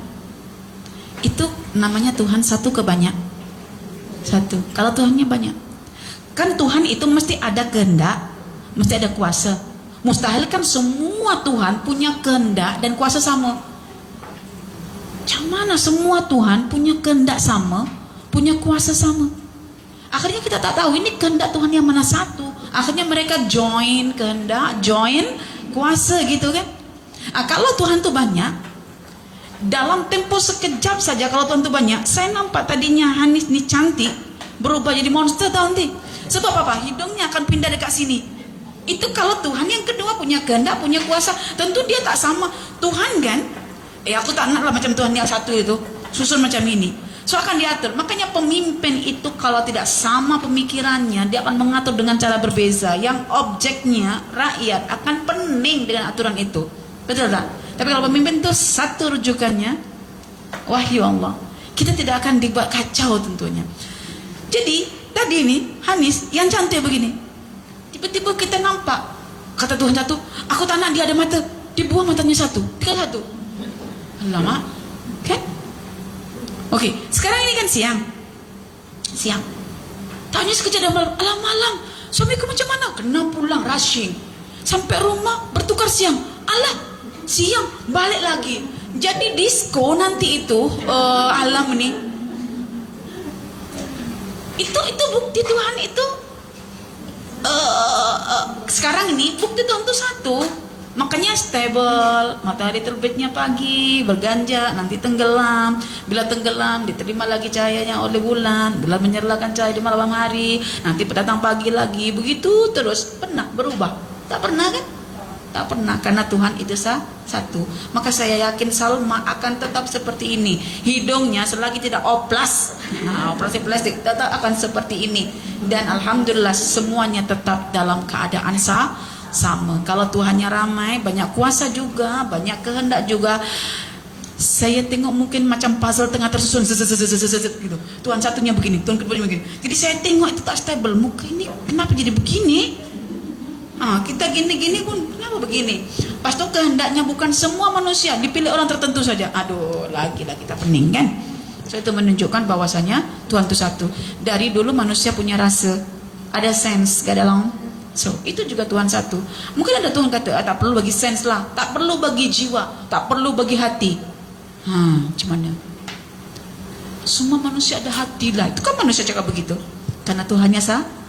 Dan masih banyak lagi fakta-fakta, evidence yang buktikan bahwa Tuhan itu satu. Cobalah berfikir untuk menuhankan Tuhan yang satu. Dialah Allah dalam Al-Quran itu. Oke. Kemudian nih kita tengok punca masalah itu. Kenapa mereka tak boleh nak terima Tuhan itu satu, dan pada faktanya akhirnya mereka melanggar aturan Tuhan ini. So bagi mereka itu cahaya Allah, aturan-aturan dalam syariat itu tidak menyenangkan jiwa. Babi is haram katanya, tapi haram kan susah itu. Sampai sekarang ini orang-orang muslim jangan dipikir mereka tak minum arak, jangan dipikir mereka tidak makan daging babi, jangan dipikir mereka tak berzina. Perzinaan di era zaman modern, akhir zaman nih, perzinaan itu udah biasa. Dulu tak biasa dan ditutupi. Sekarang dinormalisasikan melalui media sosial. Kan jadi macam alah, orang yang nak menjaga itu alah, yang lain pun udah biasa buat macam itu, why not kita buat gitu kan. Jadi macam Muslim itu hanya sekadar satu tampalan istilah, tapi pada praktisnya mereka boleh bebas semahunya. Karena itu yuridun, hasrat mereka itu adalah bagaimana nur Allah ini teritfa, terpadam. Sekarang kita tanya, nurullah itu apa? Ya, nur itu cahaya Allahi, Allah, nurullahi, cahaya Allah. Cahaya Allah itu apa? Al-Quran. Allahu nurus samawati wal ard, masalu nurihi kamishkatin fiha misbah. Itu kan nur Allah itu adalah cahaya Al-Quran. Dari Al-Quran nanti baru ada orang memeluk agama Islam gitu. Maksudnya orang-orang kafir itu diajak masuk Islam dari mana awalnya? Dari Al-Quran. So dalam Quran ini membincangkan dua perkara yang paling utama. Satu, bincang tentang tauhidullah, yaitu bagaimana mengisahkan Allah. Itu kontennya Quran, itu yang dipadam. Dan tentang al-ba'su, tentang hari kebangkitan, itu yang mereka tak terima itu. Supaya life is just for fun. Kalau misalnya ada kebangkitan, bukan for fun, kan? Jadi ini dua adalah ajaran dalam Al-Quran yang tidak dihasrati oleh jiwa-jiwa manusia. Karena itu mereka ingin padamkan. Oke, di dalam Quran mereka yang orang sekarang ini nak padamkan tentang ayat wala taqrabuz zina. Nak padamkan. Dalam Quran mereka nak padamkan yudnina jalabibihinna, tentang masalah jilbab nak dipadamkan. Kemudian tentang warisan nak dipadamkan. Dan banyak lagi, kalau boleh dikata konten Quran totally nak dipadamkan lah. Ya kan? Memaafkan itu senang ke? Nak dipadamkan. Lebih baik meluah, best. Coba tengok dalam Quran itu apa yang seronok dengan yang selari dengan jiwa kita. Kuncinya keseronokan jiwa dalam kesesatan itu ini dibuang. Nah, kalau ini dibuang otomatis mereka tak percaya Al-Quran, tak percaya Nabi sebagai pembawa Quran. Dah simple. Contoh, kenapa kita mau memaafkan? Oh, ada hari kebangkitan Ustazah, saya nak dihisab Allah mudah, maka saya mudahkan urusan orang, saya maafkan dia. Nah, kan? Tapi kalau tidak ada, senang dimaafkan, dibalas lah. Akhirnya ada kejahatan, bukan memaafkan tapi ada kejahatan akhirnya. Kan? Jadi totally ini kandungan Quran akan dipadamkan. Oke, ini Quran dianggap sebagai nur, dan nur itu cahaya. Dan cahayanya itu ingin dipadamkan. Dengan cara apa mereka memadamkan? Dengan cara bercakap. Bi afwahihim ma laisa fi qulubihim. Hanya cakap, tidak ada dalam. Oke, contoh misalnya, ada orang mengatakan, tidak perlu kita berhijab. Jalan ke surga terlalu banyak. Tempuh jalan yang lain. Kau bukalah hijab. Oke, saya tanya, ini yaquluna bi afwahihim ma laisa fi qulubihim, ka yaquluna bi afwahihim ma fi qulubihim? Yaqulun, mereka mengatakan, bi afwahihim, dengan lisan-lisan mereka, ma laisa fi qulubihim, yang tidak ada pemikiran langsung dalam hatinya. Ataukah mereka mengatakan atas dasar pemikiran? Ada dua. Di sini yaquluna bi afwahihim itu menunjukkan mereka hanya cakap di bibir. Hatinya kosong pengetahuan, tidak difikir. Pernah baca surah Al-Kahfi? Yaquluna bi afwahihim ma laisa fi qulubihim. Mereka cuma kata dekat mulut tapi hatinya tidak berfikir. Bukan karena ilmu. Jadi kita fikirnya rasionalnya begini. Betul ke? Tak perlu pakai hijab. Masuk surga itu belum dengan jalan yang lain. Sejak bila syariat punya retorika macam itu kan? Takkan Nabi tak cakap kalau macam itu. Mesti dia kata kepada anak-anak perempuannya, kepada istri-istrinya, wahai istriku, kau boleh tanggalkan hijab Banyak jalan termasuk surga. Angka 10 tidak selamanya 5 campur 5 kan? Angka 10 boleh 7 campur 3, boleh 8 campur 2, boleh 3 campur 7, ataupun 5 campur 5 lah. Tapi selalunya 5 campur 5 tidak mesti. Kau cari jalan yang lain. Surga terlalu luas untuk dibuka pintunya melalui jalan-jalan yang lain. Ada yang begini, ada yang begini. Tak perlu pakai hijab. Yang penting hatinya baik. Daripada pakai hijab hatinya kotor. Dia ada hijab, itu pahala bagi dia sudah. Hatinya kotor, dosa bagi dia. Oke, yang satu hatinya baik, oke, itu urusan dia dengan Tuhan. Tetapi dia meyakini perkara yang wajib jadi tidak wajib, itu pun dosa bagi Tuhan. Jadi ada orang kata tak payah sholat, yang penting kita rajin bersedekah. Tanpa sholat sedekah tak sah. Tanpa sholat sedekah tak sah. Makanya kalau sudah ada sholat baru ada infak. Itu menunjukkan syarat kelayakan infak itu karena ada sholat. Begitu. Dan kita berusaha belajar nak menutupi badan kita ini dengan pakaian hijab supaya nampak anggunnya indah, bersih gitu. Baik. So dalaman kita kena kita bagi juga yang namanya pakaian takwa. Jadi kalau luarnya cantik begini, ini tadi dandannya berapa lama dekat cermin? 10 menit. Betul ke? Mandinya berapa lama? 15 menit. Okey lah. Nak siap-siap kat sini sudah paling tidak 30 menit. Nak memperbaiki luaran. Berapa menit kita perbaiki dalaman kita sebelum berangkat? Nah, begitu kan? Jadi ada libasul taqwa dan ada libasul jasad. Libas pakaian luaran dan libas pakaian dalaman, itu takwa. Takwa boleh menutupi jiwa kita agar tidak bogel, dan baju menutupi badan kita supaya juga tidak bogel, gitu kan? Kalau baju membuka badan kita maka terbit sau'ah, yaitu hasrat buruk lelaki ketika pandang. Nah sekarang perempuan kan kaya harta tapi miskin pakaian, itulah. Oke, saya tertarik ketika ada yang menafsirkan kenapa Quran dianggap sebagai nurullah, nur, cahaya Allah. Oke, saya buat gambarannya maupun ya. Kalau siang hari kita nampak apa? Matahari. Oke, matahari warna hari idza tajalla. Matahari memang akan menyinari sangat terang ketika tengah hari. So ketika tengah hari dan kita di luar, kita perlu tak lampu? Tak perlu lampu. Karena terangnya ini sudah menggantikan semua lampu. Tapi kalau ini tidak ada, kita perlu lampu tak? Perlu lampu. Tapi lampunya kena satu ke banyak. Okay. Asyamsu, matahari ini kal Quran.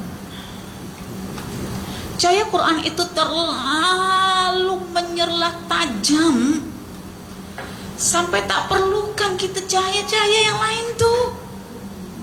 Ketika sudah menyala, makanya orang kalau sudah mendapat cahaya Quran itu, dia hanya berinteraksi dengan apa saja yang berkaitan dengan Al-Quran saja. Karena terlalu terang, karena terangnya cahaya Quran itu sampai semua keburukan nampak. Karena itu, jom kita padamkan cahaya ini supaya gelap. Senang kita buat pasal. Kalau ini dah dipadamkan, nurullah, Al-Quran ke Injil ke Taurat ya, mereka boleh menukar-nukar hukum. Karena mata manusia sudah gelap, tak nampak. Gitu. Jadi sekarang ini misalnya, kita berinteraksi dengan matahari ya. Ketika di luar, apakah kita akan menyalakan pelita? Macam orang buta je kan, macam gelap maksudnya. Tak perlu. Kenapa? Sudah begitu terang sehingga menafikan cahaya yang lain.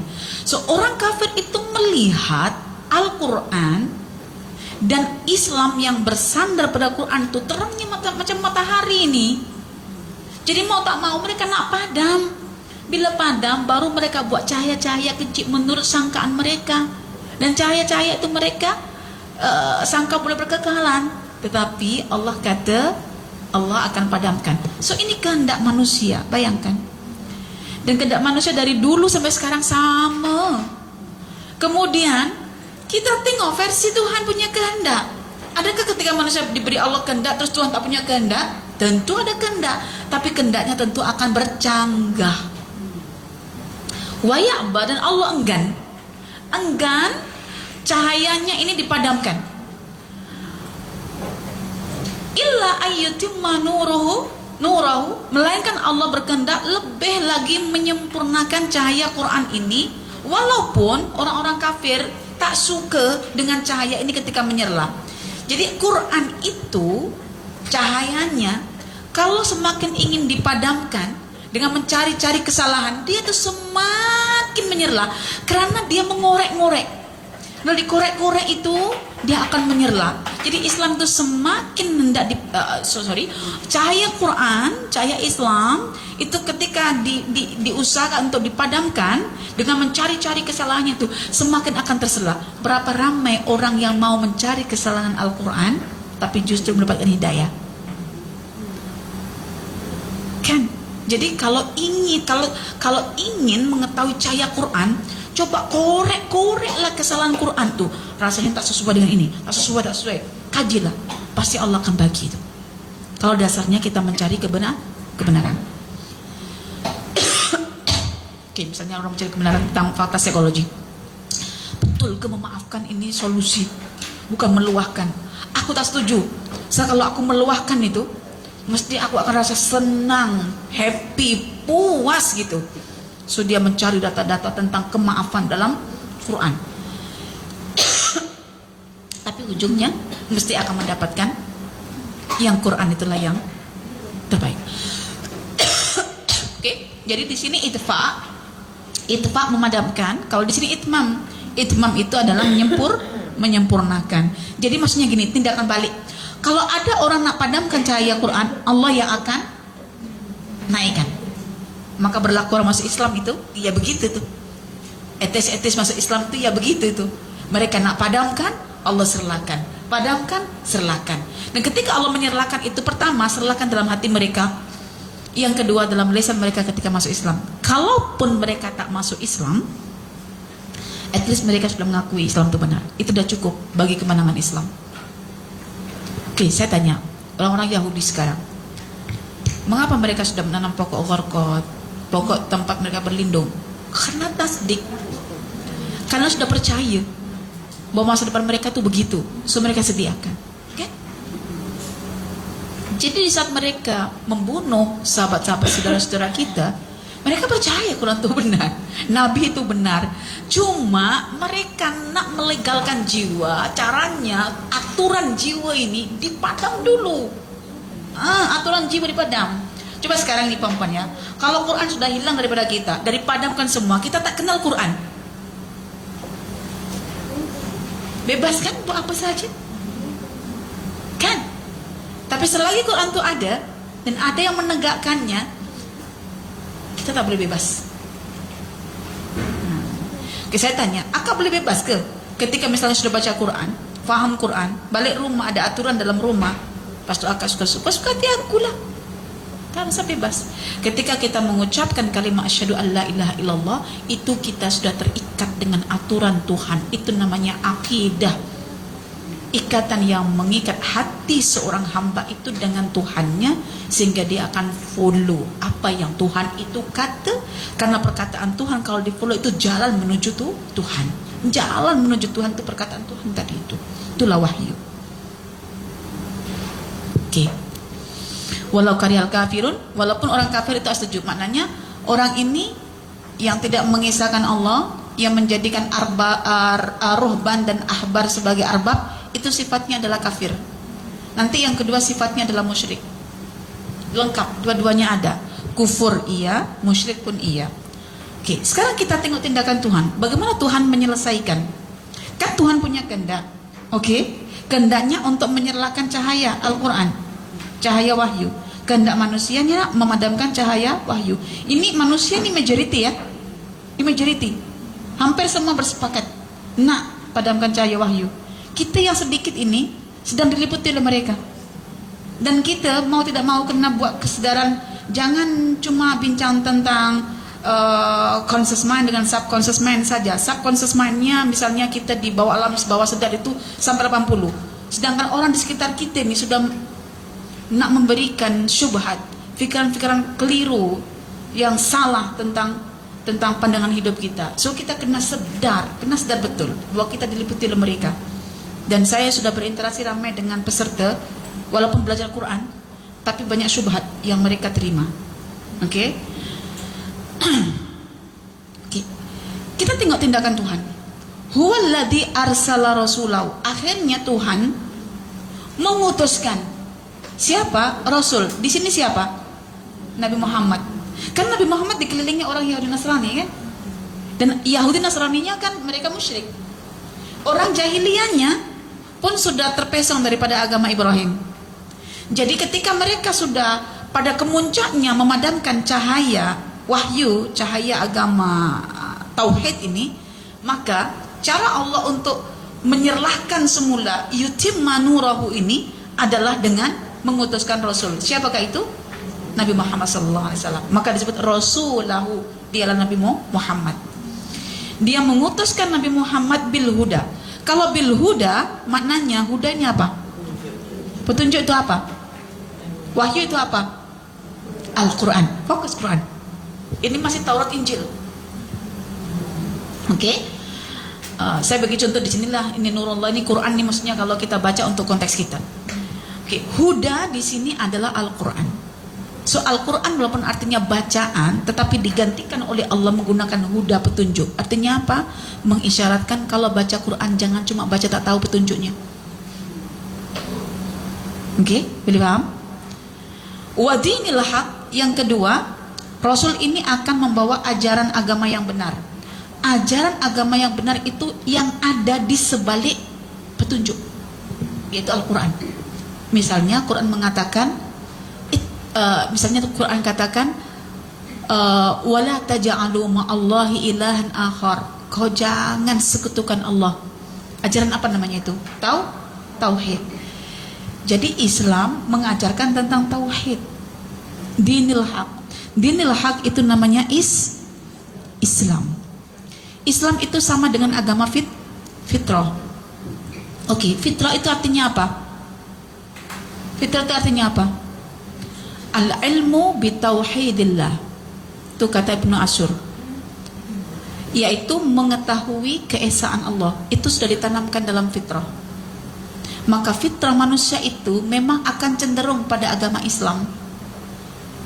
Dan untuk cenderung pada agama Islam itu kena melalui yang namanya Al-Quran, ya. Untuk cenderung pada agama Islam ini kena melalui Al-Quran. Jadi Quran ini sebetulnya yang nak dipadamkan. Jadi kalau kita tak belajar Quran, kita tak tahu bagaimana menyerlahkan cahaya Quran. Semakin belajar, semakin nampak benarnya Quran itu. Kalau tak belajar, macam mana kita nampak benarnya Quran? Ustazah saya baca ayat ini sebiji lah macam fakta hari ini. Nah, tahu kan Quran itu benar? Jadi fitrah itu adalah pengetahuan tentang keesaan Allah yang tersimpan dalam jiwa manusia. Oke, dalam hati manusia. Ada yang mengatakan dalam hati, ada yang dalam jiwa. Dan kecenderungan manusia untuk mentauhidkan Allah itu cuma ada dalam Islam. Dan untuk masuk Islam itu kena belajar dulu Al-Quran, karena segala konten tauhid itu cuma ada dalam Quran. Dan kita sudah dibuat menderita dalam hidup kita ketika kita menyekutukan Allah. Sikit-sikit apa kata manusia memang bosankan, betul lah. Ini kalau tak ada kata manusia, saya rasa 2 hari pun tak tukar tudung kan. Karena karena manusia, Ustazah tudung semalam Ustazah pakai. Iya, kenapa? Tak bau ke? Tak. Ustazah tak rasa di ini kan manusia ke? Saya bukan menentukan manusia, tapi kan Ustazah, baiklah tukar tudung Ustazah. Daripada nanti orang bercakap, oke, aku nak tukar tudung bukan karena aku dipuji manusia, tapi nak menyumbat mulut manusia supaya tak cakap. Nah, tapi tetap juga, jadi buat je lah. Hari ini bunda pakai tudung ini, esok datang kelas saya pakailah itu. Confirm, Ustazah takkan cop. Bagus orang ini, jimat masa. Kan? Kadang sekali pakai tak lah, ini bau sangat gitu. Maksudnya masih oke lagi buat yang kedua. Caranya apa? Gantungkan tukar tudung yang baru, nanti lusa pakai lagi yang lama itu. Boleh, orang tak nampak. Tapi itu kalau kata orang ya. Tapi kalau tak kata orang, memang 2 hari pakai aja lah, tak ada masalah. Oke. Kemudian Allah kata liyudhirahu. Dhahara maksudnya menzahirkan. Liyudhirahu adalah untuk memenangkan. Memenangkan Islam itu sebagai agama tauhid, Islam sebagai agama fitrah, agama tauhid itu akan dimenangkan oleh Allah di atas segala agama. Di sini ketika saya membaca tafsir, ya, jangan fahami bahwa agama ketika dimenangkan itu adalah banyak pengikutnya. Dimenangkan itu maksudnya adalah hujah-hujah, argumen-argumen yang diberikan oleh Al-Quran itu mampu menutup mulut orang-orang yang ingin memadamkan cahaya Islam. Jadi rupa-rupanya Tuhan ketika punya kehendak untuk menyerahkan cahayanya, Tuhan kirim utusan. Utusan itu yang akan menjelaskan dengan argumennya. Qad ja'atkum basairum mir rabbikum. Wahai manusia, sudah datang argumen-argumen, alasan-alasan yang diperincikan oleh Rasulku tentang Islam itu apa. Makanya Rasul kan diperintahkan untuk membaca Quran atas kefahaman. Maka Nabi mengatakan wa an ajluwal Quran, dan aku diutus untuk membacakan Quran dengan kefahaman. Seorang yang faham, faman ihtada fa innama yahtadi li nafsi. Seorang yang faham apa yang saya sampaikan, dia akan beriman. Ambil petunjuk. Tapi bagi mereka yang tetap ingin kufur, tahu petunjuk tapi tetap ingin kufur, wa man dhalla, memilih untuk kufur ketika tahu kebenaran, fa innama yadillu 'alaiha. So dia hanya menyesatkan jiwanya sendiri. Dan Nabi diutus bukan untuk menjadi pengubah orang yang kafir menjadi Islam, tapi penyampai. Nah, ternyata menyampaikan Quran dengan kefahaman, dengan daya-daya rasionalnya, argumentasinya, itu boleh menjadi media untuk izharul Islam, yaitu memenangkan Islam, menzahirkan Islam.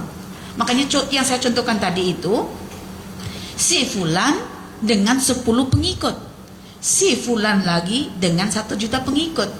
Dalam perdebatan, si fulan 1000 pengikut ini mencoba untuk memadamkan cahaya Al-Quran melalui pintu hijab, yaitu tentang menutup aurat. Contoh, dia kata masuk surga tidak perlu dengan cara melalui satu jalan, yaitu menutup aurat. Memang siapa menutup aurat nak masuk Islam? Nak masuk surga? Masih banyak lagi yang lain tuh. Tapi dia katakan menggunakan bilangan matematik. Kalau 10 itu boleh terhasil 5 campur 5, 6 campur 4, 7 campur 3, 8 campur 2, terapi matematik kan? Itu dah kamu pilih mana salah satu. Oke, kamu boleh masuk surga. Macam macam surga dijamin dalam perkataan dia. Oke. Ini kan syubhat, nak padamkan petunjuk Quran, cahaya Quran yang namanya jilbab atau hijab. So tentunya dia ini memang muslim, tapi tidak menutup aurat. Yang ini menutup aurat. Tapi namanya menutup aurat di akhir zaman kan. Memang pengikut tidak banyak, tapi dalam perdebatan itu dia mampu untuk mengemukakan argumennya, dalil-dalilnya yang rasional, yang faktual, sehingga boleh membungkam mulut lawan. Tetapi dasarnya pengikut kan sudah buta, kan? Tetap je banyak followers dia. Tapi adakah dengan 10 followers, 1 juta followers, mampu menyelesaikan perbincangan dengan hujah yang brilian? Itu dikatakan dia kalah? Tidak.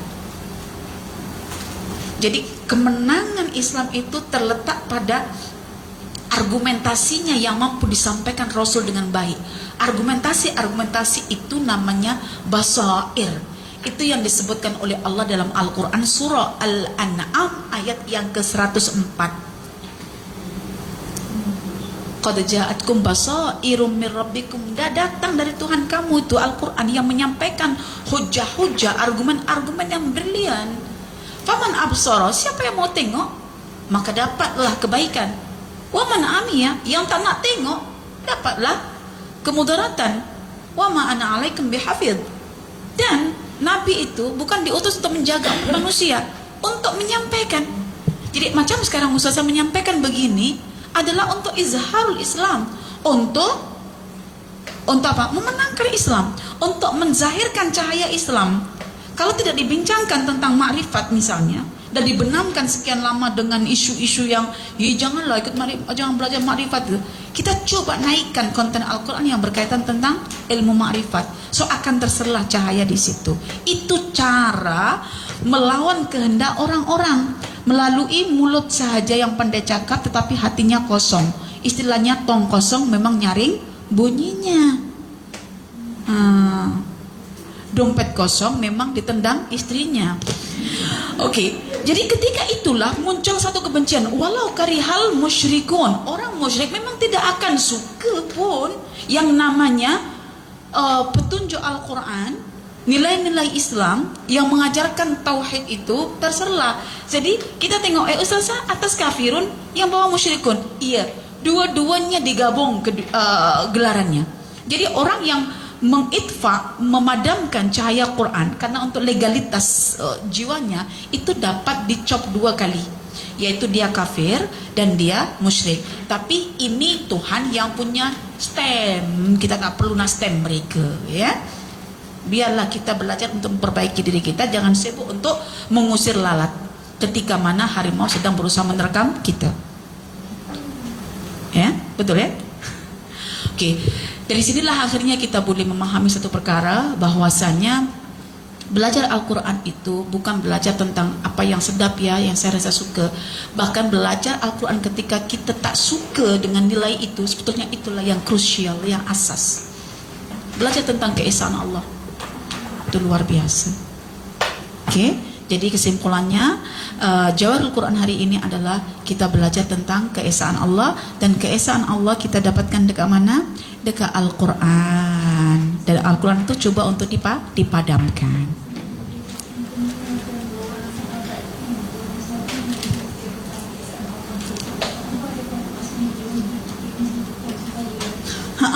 Iya, menghidupkan cahaya itu.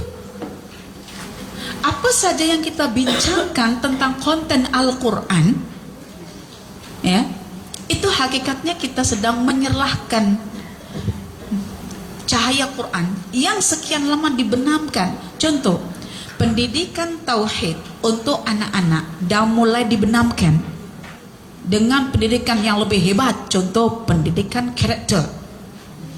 Kita akan bincang tentang tauhid yang dipadamkan. Bagi mereka yang paling utama itu is character. Tapi kita akan selalu bincang, tidak ada pelangi tanpa ada matahari. Jadi pastikan ada matahari dulu baru ada pelanginya. Jangan bincang karakter kalau belum bincang tentang tauhidnya. Tuh. Rumah tangga, jangan bincang tentang istri, bincang dulu tentang suami. Karena tidak ada bulan tanpa ada cahaya matahari. Ya begitu. Bintang pelangi juga begitu. Pelangi itu wanitanya, matahari itu lelakinya. Makanya perempuan tuh suka menghias dirinya. Kalau laki yang penting aku gagah, aku sega, aku boleh bagi nafkah, aku bagi ketenangan, bagi cahaya, bagi perintah. Oke. Itu laki itu begitu. Makanya kalau dia pakai baju yang ada collar, jangan heran collar itu tak sempat diaturkan oleh dia, karena pikirannya kerja, belajar untuk memberikan pendidikan pada anak istrinya. Tapi perempuan, sengit sedikit dia punya pin bros tuh, dia boleh rasa tahu. Ini nih, kalau misalnya ke sini tuh perempuan sekarang itulah pelangi itu. Memang seperti itu. Sekarang pakai kipas. Nah, fakta baru pakai kipas. Okay. Jadi seperti itu yang kita nampak dalam kehidupan. Dia ada, bukan timbal balik ya, ada cause and effect gitu ya. So kita mesti kena fikir tentang cause dulu, baru kita tuntut adanya sebuah effect. Jangan menuai kalau Anda tidak menanam. Bahasa Arabnya man yazra yahsud. Nah, macam mana kan dia tuai kalau dia tak tanam? Macam mana ada pelangi kalau tidak ada matahari dengan fasiliti hujan di tengah hari? Bagaimana ada cahaya bulan kalau matahari tidak tenggelam dengan cahayanya itu kan? Jadi begitulah kita berbincang tentang cause and effect, dan itu perbincangan dalam Al-Quran. Dan saya temukan dalam Quran, sebetulnya ketika kita mengajar Quran untuk anak kita, antara pembelajaran yang paling berkesan untuk mencipta daya kritis anak itu adalah belajar Quran yang di situ ada ayat tentang cause and effect. Contoh misalnya kita baca, contoh misalnya kita baca ya, Rabbi shrah li sadri wa yassir li amri, itu kan cause and effect, ya kan? Ada cause dan ada effect. Kalau kita tidak ada satu sebab, tidak akan ada akibat gitu kan? As-sabab wal musabab. Daya kritis anak itu kadang-kadang dibina oleh ayat Quran yang sifatnya membicarakan tentang kalau kamu buat begini ya, hasilnya begini. Jadi dia kritis. So kritis ini juga antara membuat anak-anak kita tidak mudah terikut oleh arus majority, atau kita katakan FOMO, fear of missing out. Nah, itu iya, anak sekarang kan FOMO gila kan. Karena daya kritis untuk anak itu belum kita tanamkan dari awal. Kalau kita tidak remajakan, istilah mereka lagi banyak tahu perempuan Gen Z kan. Biasanya kalau saya buat remaja itu, mereka bagi banyak input kat saya itu. Saya belum tahu kan istilah, ada yang belajar dekat UK gitu kan. So bila cuti dikirim ibunya kat sini gitu kan. Saya tengok, wah dahsyat juga anak-anak ini. Itu kalau kita tidak cakna dengan akhir zaman yang merupakan zaman anak-anak kita tak perasan kita dengan tradisi tua kita kan, tradisional kita kan, kadang tak sempat kita boleh catch up mereka punya satu persepsi itu. Tapi ketika kita hadirkan dan memberikan feedback itu, wah dahsyat juga di luar sana itu kan, istilah-istilah yang mereka sudah tanamkan dalam diri anak-anak kita. So itu saya suka yang pembelajaran sifatnya adalah sebab akibat, dan itu Quran banyak menyajikan ayat-ayatnya, dan akhirnya anak-anak berpikir kritis. Untuk akhirnya kita berharap anak-anak kita bukan menjadi objek penyesatan, yaitu sebagai pengikut-pengikut di akhir zaman ini. Wallahu a'lam. Itu sajalah ya yang saya boleh sampaikan, insyaallah.